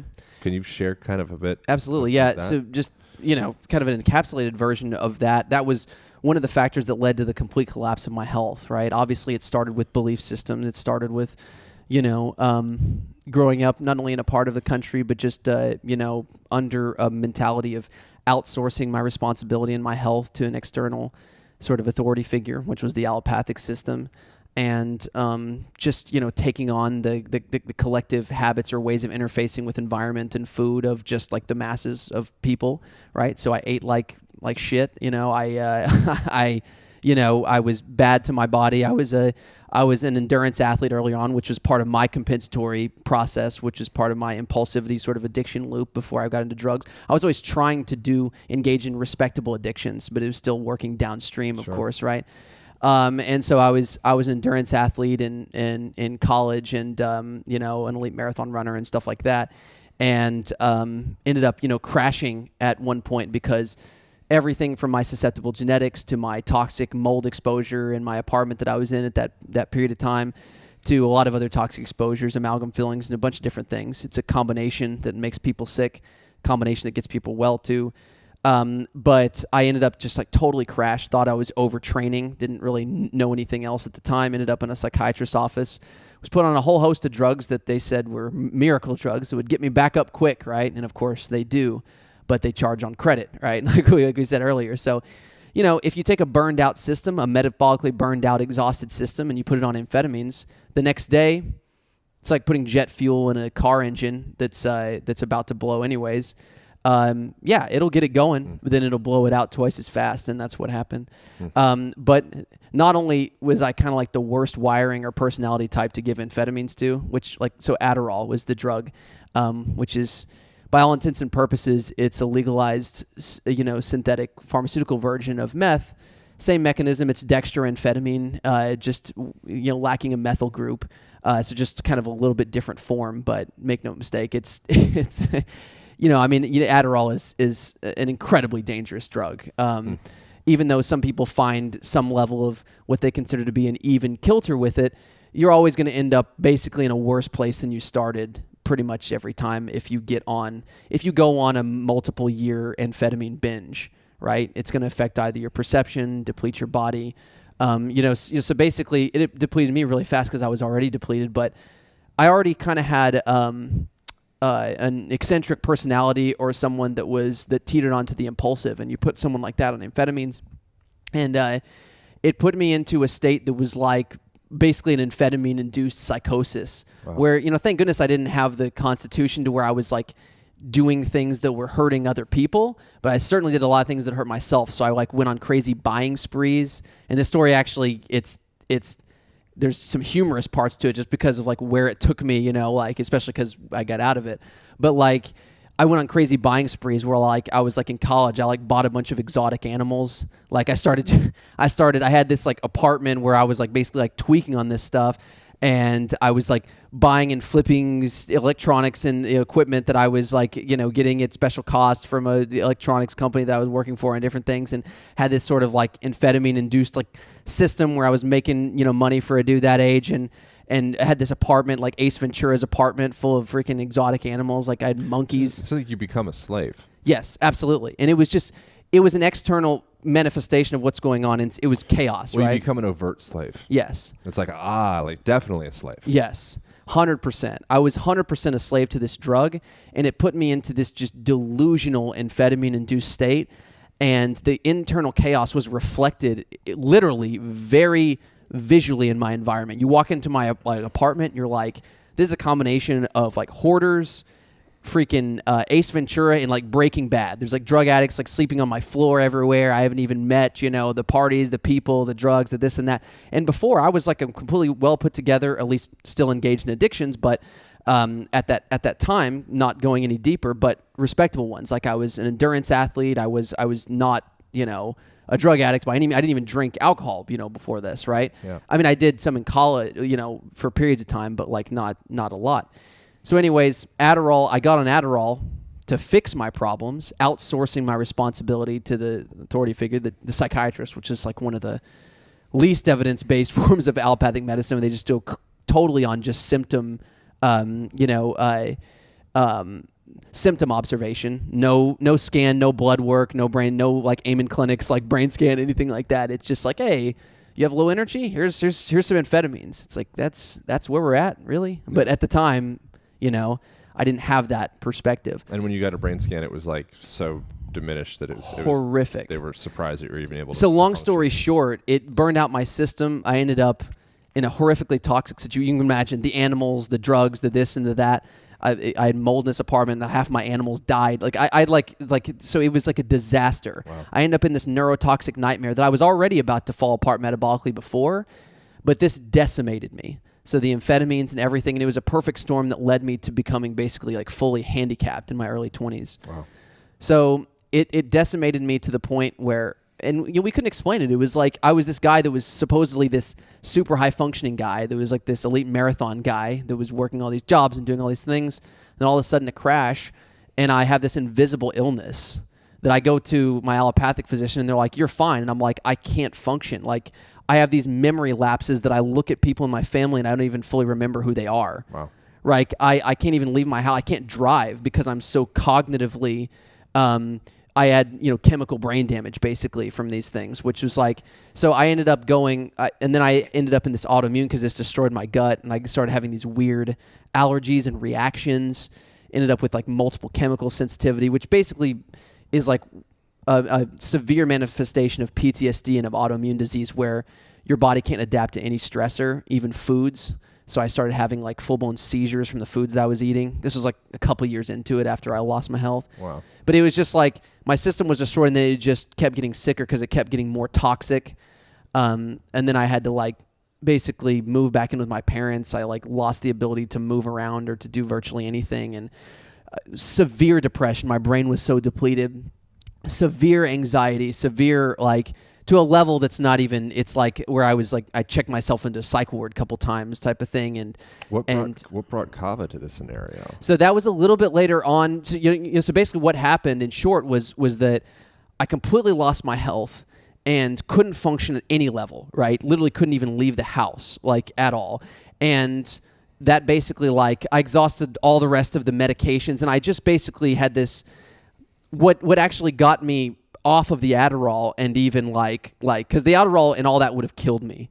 What got me off the Adderall and then realized that I was sick and basically having to move back in with my parents and stuff was actually an experience on psilocybin that I just came across because I was in an unhealthy world and someone gave me some mushrooms. Sure. So I certainly didn't intend, to get something positive and powerful or even know that was a thing.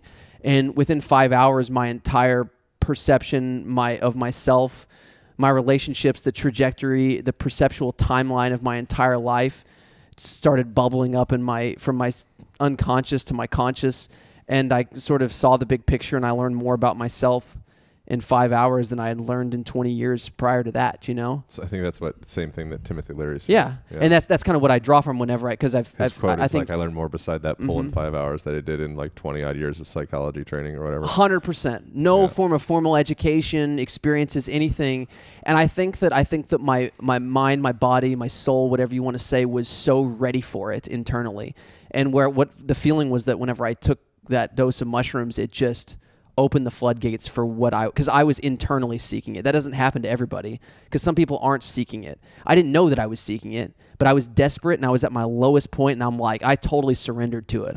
I'm like, I got nothing to lose. Like once I started, it came on, and then that just changed the trajectory. I dove into that and had lots of other psychedelic experiences, but then I realized that what had happened, what I had done, I immediately went cold turkey off the Adderall, which brought me into a horrendous withdrawal process. I literally just chunked my Adderall very, very abruptly, which probably wasn't the smartest way to do it. But I saw what it was doing to me, my perception in that experience. And, so I did that. But then I was like, okay, my physical health is completely destroyed.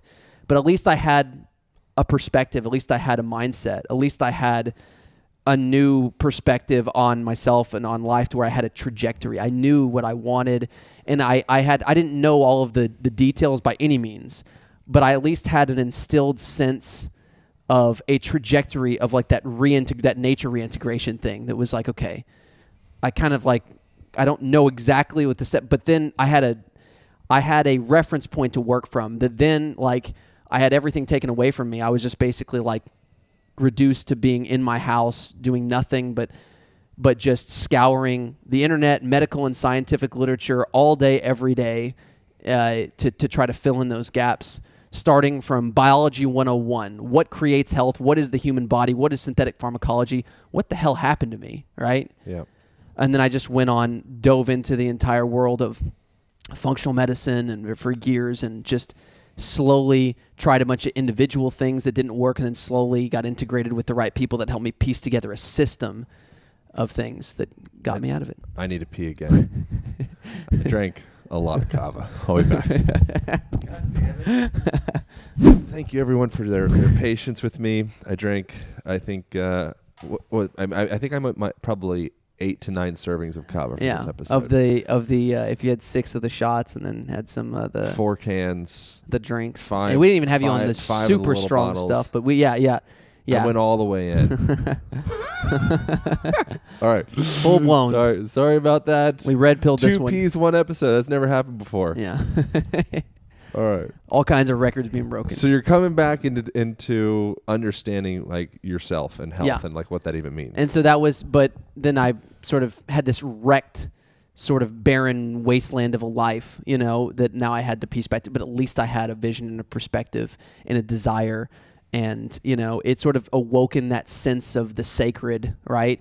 Of like the sacred nature of life, that nature reintegration feeling. It woke up a lot of those sensitivity. We talked about in the beginning how I was basically just cut off, of just living in this mundane existence. Jumped down the portal unknowingly, unwantingly, and all of a sudden I had senses that I always had and realized that were there, but just the boundaries had been dissolved. Both by the humility of having the shit kicked out of me, of kicking the shit out of myself, right, and being at a low where I had all distractions taken away from me. So it was kind of like a thing. It was a perfect thing of like I had the psilocybin as an amplifier that just burst through, but I also was in a place in which I had just been broken down at complete rock bottom. There was nowhere for me to escape anymore. I had no even means of like taking drugs to escape because my body couldn't even tolerate doing that, right? But I wouldn't have at that point because of the perspective that I had. So I spent just years just delving in, just becoming an absolute just glutton for information, of understanding that principle of knowledge is power, investing in a deeper understanding, and understanding that like the more that I can know, the more that I can possibly work against the burden of suffering in my own life and ultimately other people's lives around me was where it led to, right? It started with desperation and then evolved into inspiration, right? Which is most people's trajectory. Desperation is something that is a force thing, right? It's like I'm dying, a loved one is dying. It's go time, right? Like I'm forced into it. That's one way to grow. And you have to motivate yourself with desperation. The good thing is once it evolves into inspiration, you've aligned yourself, you've reconnected with a part of your existential core that aligns with the baseline of reality, that collective intelligence, whatever you want to call it, that's outside yourself, God, the universe, whatever you want to call it, higher purpose, whatever. And you've aligned yourself with and found a higher purpose that's outside yourself. So now you don't even have to push yourself all the time. Something's pulling you, right? And whenever you're in that place, it just opens you up to a whole new level of opportunity and synchronicity. You're open to it, but then you also just set that intention. You have kind of a feeling for when you're in line with that higher purpose. It's not you. It's like you're in line with. It's almost like you've reconnected to source, and it's sort of like working through you. That's the feeling, anyways, right? Sure. And so like I just was on that trajectory and. Years into it, but it still took years. I was getting sicker and sicker and sicker because I was trying these different things, but I was trying to learn very, very fast to save my own life. And so basically I developed so bad that not only was I completely handicapped and able to move around and stuff, but I was having all these crazy reactions where I was having like 10 seizures a day. That's where kava came in, right? Because I got to where I couldn't even eat a bite of food without going into a seizure because I was reacting to everything I was eating. I even got to a point where I was reacting to water, anything I put in my gut. Wow. So obviously I almost died from dehydration, like kidney failure was where that would have led and everything. And so, this was a long drawn out process of years, and I had learned a lot, but I just hadn't found the right system, and I couldn't tolerate any therapies or nutrients or anything. Wow. So and I ended up on these heavy doses of benzos to control the seizures just so I could eat, and that was a disaster. I knew where that led. I had been on Adderall. It pained me to take a drug at that point, of take a benzo, because I had that. I was like, but I did it, and it got to a point where they lost their effectiveness, and I was in some serious trouble. I was at a juncture where I was like near death, and so I was looking for any strategy to like transition off the benzos and reduce the convulsions so that I could just eat, so I could get a leg up on this thing somehow.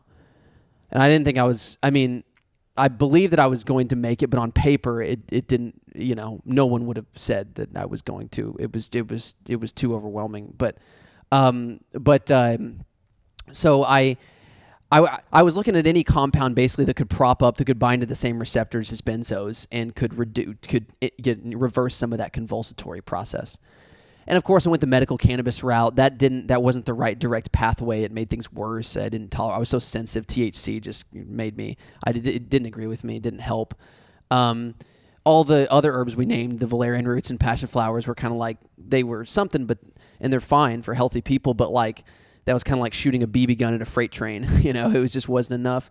And I thought I had tried kava, right? And I came across one relationship that I had developed was a guy who was from the South Pacific Islands.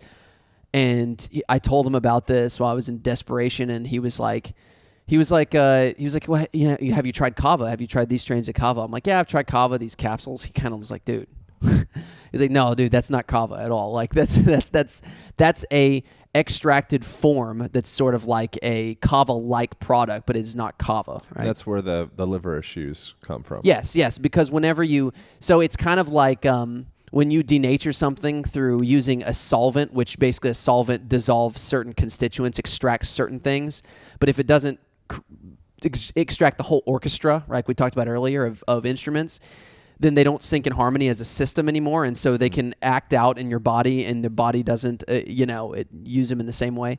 And that's basically, some compounds you can extract with solvents, and there's not as many constituents, so you get away with it. It's not problematic. Kava, it is. Kava, it kills most of the effects, and it can make it a little bit toxic because alcohol or other solvents actually concentrate the defense alkaloids that are in the wrong parts of the plant. So if you use the wrong parts of the plant, which a lot of people do, and then you extract it with solvents, you concentrate those. And a couple pharmaceutical companies, one in particular, did it in the early 2000s and created something that wasn't kava at all. It was a kava-like synthetic product or an extract product. And they gave it to alcoholics, a series of alcoholics that were also on doses of acetaminophen, a lot of them were. And they created a few cases of a good handful of cases of clinical liver toxicity with something that by definition was not kava at all. Kava has been consumed daily in traditional for 3,000 years. So kava in the form that's in TRU KAVA and in the form that would be found in kava bars in Hawaii is food grade kava. It's fully in its food grade form. It's produced traditionally. And there's no evidence or suggestion of any kind of issues around liver function with that. Correct. All of that. In fact, so it was kind of funny because when that whole thing happened in the early 2000s with one pharmaceutical company, kava was about to hit a big boom, right? A big boom because it was this relevant thing and it was finally going to make its way out of the South Pacific. And that's why pharmaceutical companies were going after it, trying to create the isolate, the patentable drug, right? Just like pharmaceutical companies do. And they were doing exactly that. And they created something that was dangerous. Just like cocaine to coca tea, right? Those are totally different. It's one of my favorite plants on the planet.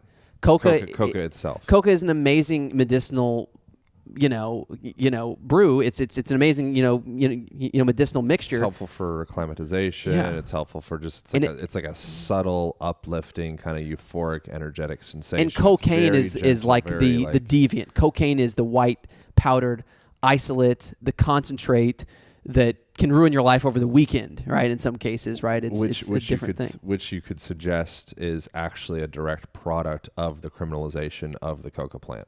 Correct. You could run that argument, right? Because then suddenly, okay, if it's illegal to move this stuff around, now it's not a sensible decision to move. 1,000 pounds of coca leaf is worth not a lot. Yeah. 10 pounds of cocaine worth a lot. Yeah. Exactly. So now it's like, okay, well, since this is illegal to do, we're gonna have to make some money in order to actually be moving this stuff around. So let's condense and reduce. And it's honestly the same story with a lot of these plants, just like opium and synthetic opiates. Even though opium is not as safe as coca and it's not as safe as these adaptogenic plant medicines, it certainly is safer than Oxycontin. It certainly is safer than Dilaudid. It's certainly safer than just isolated morphine. Why are we not using opium preparations, at least in acute, medicinal circumstances, along with kratom and other things that, again, are not tonic like kava? That's a whole other discussion, but they certainly are a better option than your synthetic opiates. What does tonic mean? So, tonic means that it can be taken regularly without driving the body into serious imbalance, right? So like tonic herbs like ginseng, you can take it basically as a nutrient or a supplement. Kava's in that tonic category. Okay. Kratom is not. Kratom is kind of like right outside of that, where it's not going to just destroy your life in the same way that like Oxycontin would, but you can have some withdrawal from it. Like it's not like without destroy your life mild. Right. It's like light. And even cannabis, right? Cannabis. Diet Coke. Cannabis isn't even that bad on the physiological, of course, but it can knock you off your center if you're too stoned all the time. It can knock you off your center, uproot you from your groundedness a little bit, right? Depending on the person. Yep. When especially the super hybridized, forms of it. So it's something to be, and of course psychedelics can do the same thing. Can we, because we're going to wrap up soon, I'd love to finish up with anything else in relation to like your story and origins and all that, but also I want to make sure that we tap into some kind of like functional usages of kava. All the practical low-hanging fruit. The stuff that we have. So in this conversation, I've never taken this much kava. The most kava I've ever done is like 2 or 3 cups or something like that, because I just assumed that was kind of the appropriate amount. It's very interesting. At this point, I've drank 4 of the cans of kava. I've drank 4, I think, or maybe even 5 of the smaller concentrates, and I've done 4 tincture drops. That's an outstanding amount of kava for my perception of it. Probably, what is the dosage for people? Like, good question. Yeah. So right now we have. I'm doing this as an experiment, by the way. I'm like seeing what are the outer edges of like, what if I just keep on drinking kava? Where do I go? It's my nature to want to explore things. And it'll be interesting because I'll have to talk to you and see what your experience is with it afterwards and stuff. But generally, even the amount of these products, you should it should be very smooth, still. I mean, if you had some sensitivity. Yeah. So and that's something that's not always the case, even with traditional kava, because of, even if you get good, generally good kava, there still is a reality of like the way that it's produced. It still has a lot of the plant exterior sediment and stuff in it that can just cause some stomach upset if you drink a lot of it. Yeah. And we've gotten past that via our filtration methods that we've developed of basically separating the goodies from the stuff that's upsetting to the stomach, the stuff that's not active in the body, that's more just fibrous scaffolding material, and kept all of the essentials in there, but still produced it, totally traditionally and just through our filtration process of just sort of dialed it in to where it's something that's very palatable to actually taste good. Because those are the 2 deterrents of traditional kava. The bad thing is if you don't get traditional kava, you get the extracts, you don't get the effects. So if you just go and get some capsules, in most cases, you'll just get like a mild sedative effect like chamomile tea, because it cuts out most of it with that extraction method, and sometimes they can be dangerous. It's even rare with those that they are. You have to really screw up like this pharmaceutical company did. And then if you get traditional kava, like at a kava bar, which is in the United States is really the only place that you're going to find it, and there's few of those, they still prepare it with all the sediment in it. And so there's the preparation, which you don't have to do unless you order the stuff yourself. And if you do, it's really messy and takes a long time. You have to prepare it right there. It takes the whole process takes like 30, 45 minutes, and people are not going to do that every day. Yeah. So having a shelf-stable version of it is important. And then the other deterrent is the taste, right? It's got a very peppery taste in its traditional form. I like the taste. of just like all of it, all the yes, forms. okay, yes, I like TRU and I do KAVA. too. Honestly, I like straight root. I've chewed on the root when I lived in Hawaii. I just get kava root in a bag and I just chew on the stuff. Right. So I'm the same way. So like us, the numbing sensation. I feel like I'm doing something. Yeah. I'm all chill. Yeah. So for us that are really kind of, especially kind of connoisseurs of just plant medicines and some of these different, and like that sort of raw nature of things. Yes, but for sort of the average person today, a lot of people have a huge aversion to the taste because it's just it looks in the kava bar, it looks kind of like peppery mud, right? But it's good stuff. I like it. Yeah. But so we've really tried to get it to a palatable, very palatable, like a carbonated beverage is one of our products that we have coming up. Carbonated beverage actually isn't released on the website yet. That's one we're going retail with. It'll be on the website next month. Cool. It's gonna crush. Yeah. The carbonated beverage is the big one. If this stuff was sold at Whole Foods, I think it's so palatable, delicious, and it immediately has a state change that's unlike anything else. Yeah. It's very exciting. And a very positive thing, I think, just because, like I said before, we kind of, started off talking about where kava falls in sort of the spectrum of psychoactivity and the things. And a lot of from an anthropological standpoint, a lot of the highest aspirations and values of any given culture have been largely contributed to by the psychoactive states of mind or substances that they choose to integrate into their culture. And that's no small thing. We talked about coffee earlier, how it shaped it, how ayahuasca shaped the Amazon. And that's no small thing. Like that's one of the biggest contributions, in fact, because psychoactive states, altered states, shape our social structure, which is how we connect with each other. Yeah. And the quality of those states dictates the quality of our perceptions and relationships. Yeah.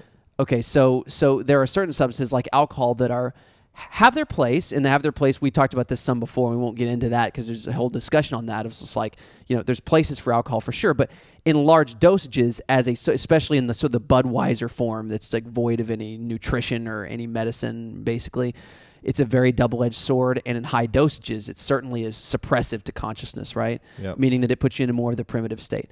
Kava has the social lubricating effects, but yet you maintain your sobriety and you feel like more of yourself instead of like less of yourself. So it brings out the human side, induces empathy, and creates a very positive state of mind.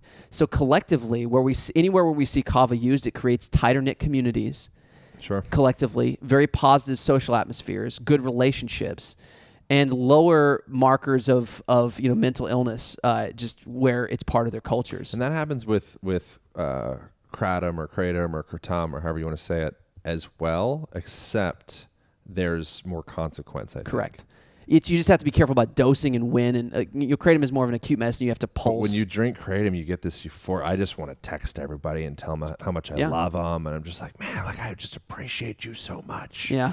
And then there's the kind of the fall off part where suddenly it's like, and that's why, again, we talked about earlier how every one of these organisms is an organism, and you form different relationships with different organisms, right? Yeah. Just like people, right? Some people are healthy to be around all the time. Some people are healthy to be around sometimes, and they have their limitations. Some people purge you a little bit, of your energy. They kind of like suck the energy out of the room, and you can spend some time around them. That's kind of kratom. Some relationships veer towards codependency more than others. Correct. Yeah, and I love that perspective on these things. But so kava, to me, I don't know, and I'm not just, this is not a pitch, or anything like that.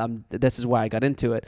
I out of all of the medicines that I've used, the super strong ones, the more subtle ones, I can't say that I've come across any single medicine that has a greater therapeutic effect to drawback ratio.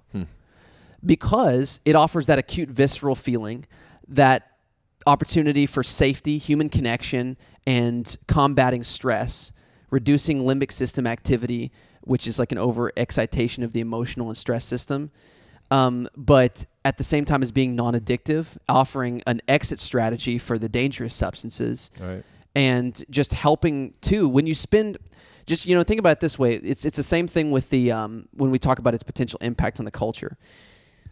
Microdosing psychedelics has become a popular thing for experimentation. It's kind of like a new phenomenon, right? As far as like trying to integrate it on a regular basis. But the idea behind that is getting just a hint, a whisper instead of a shout of the effects so you can maintain your faculties, right? And we know that because there's that left-right hemisphere integration, that systems thinking, you spend time in that enhanced state, and it helps your brain to rewire in a more complex, all-inclusive way, that you become a more diverse, have a more diverse, all-inclusive, framework on reality, and you become just, you develop more depth and more introspection and the opportunity for that anyways, right? That's the idea with those generally, right? And people are taking them as heads of companies and in Silicon Valley and to improve the way that they can sort of like see the big picture, the way that they can get into that systems thinking mode. Yeah. And people are taking them emotionally too, because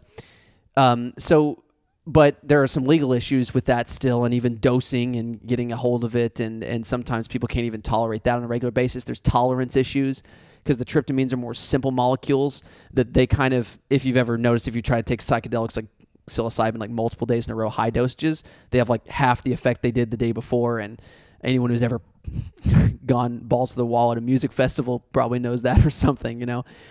But so that's a thing, and some people experience that with microdosing where there's a tolerance issue. Does that happen with kava? It because of the reverse tolerance issue, it does not seem to happen to most substantial. So kava is one of those that continues to deliver, but doesn't deplete at the same time. Wow. Very, very unique. So again, the best medicine isn't always the most powerful. And again, I'd say better or worse. I just mean the best for certain circumstances.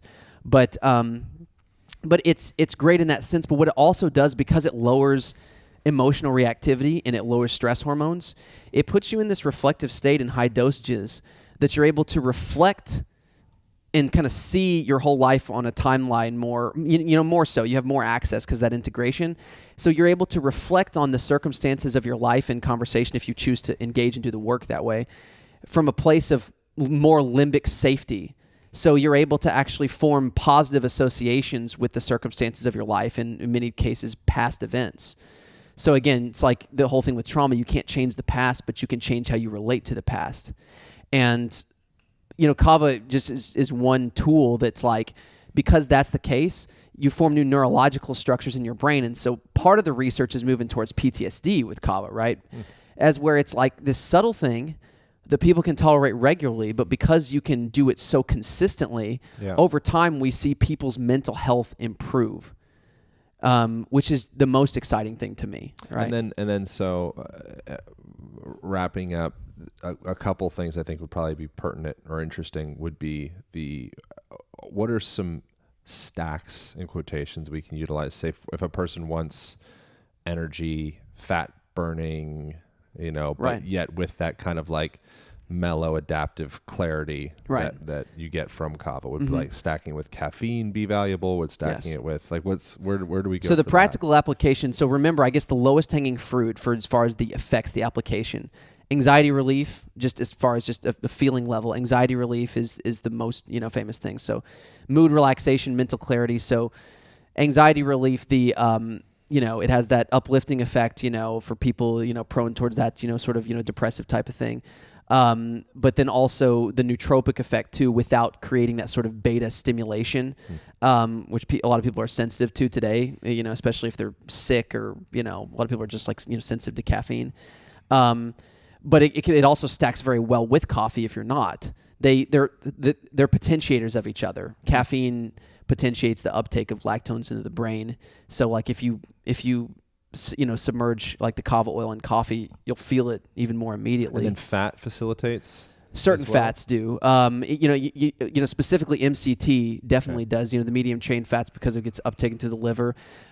Basically acts as sort of like a raft that funnels the kava lactones across the gut and into the brain.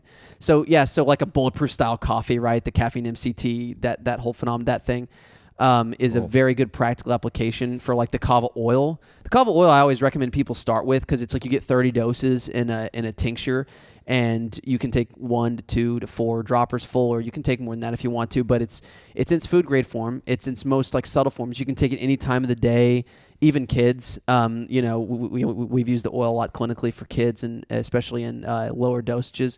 And you don't have to worry about it being like overly distracting or overly relaxing. The combination of strains is really balanced, because strain is another thing. There's more daytime strains that are more on the dopamine side. There's more nighttime strains that are more on the sedative side. all of our products are meant to be more kind of like the social lubricating nootropic experience that's relaxing too. So that's geared towards that sort of balance of all of those things. But it's good because, like, long story short, on my story, basically I got traditional kava and was able to get off of benzos in a very short amount of time doing it, like 2 months, which is like phenomenal. And then we see that with alcohol as well too. So those are like the lowest hanging fruit. Improvement of deep and REM sleep. That's another thing with alcohol and with cannabis. People use those recreationally. They knock you out, but they screw up your deep and REM. And kava improves it, right? So that's another thing, right? That makes kava really good on that front. So from the nootropic standpoint, all the it seems deeper like stuff it facilitates what you're doing. Yes. If you're sleeping, it's like, cool, we can do that. If you're awake, it's not like it's going to make you groggy, delirious out of it. Not in this form. There are certain strains that are sedating. They're more on that side, but this is very much not that. This like leads to a good sleep because it supports that parasympathetic. So like if you take it during the afternoon, you get that nice sort of relaxed, focused, engaged, sort of socially engaged type of thing. And you're not like knocked out at all. You're actually engaged but relaxed. But then later on, you teeter into relaxation later on that night and sleep deeper generally, right? Oh, interesting. Which is great, because then you get, it's sort of like the best of all. Because it's pumping up the parasympathetic nervous system's ability to adapt, in a really powerful way. So it's so smooth in this form. We've had developed a lot of methods to kind of get it into this really palatable, very smooth form. Kava is already in a great form, but we've tried to basically package it in a form that really is going to take hold in the culture as a mass commodity. I believe that eventually, my hope is that kava eventually will be as common as a cup of coffee. And I think that it has the potential to have a really positive net impact on individuals. That'll trump coffee in this culture, but no, I didn't know. Yeah, I don't think it'll trump it.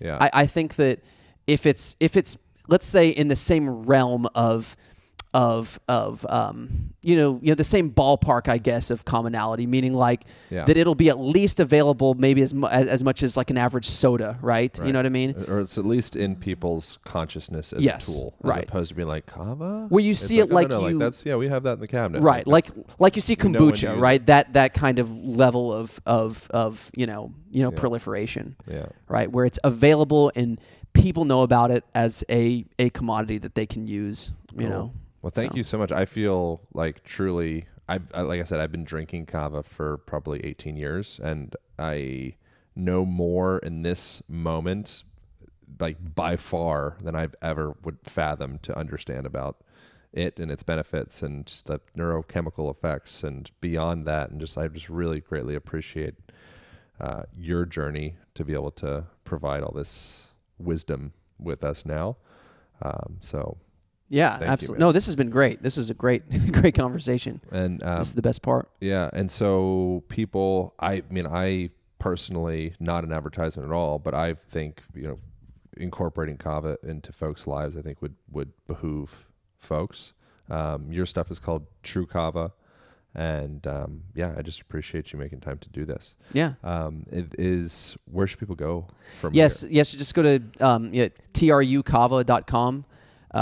So very simple there. The products that we named, it's the drinks will be available probably next month for people and hopefully in health food stores soon. And that the shot form that he was talking about is on there. It's the same as the drink, and then the oils and then there's lots of information too. If you just want to dive deeper, all of my interviews and podcasts that I kind of have focused on different aspects of the conversation. This week got a broad spectrum of most everything, but some podcasts we dive deeper into certain aspects. So depending on how much you want to know, there's lots of content there. And I feel like this was we did it.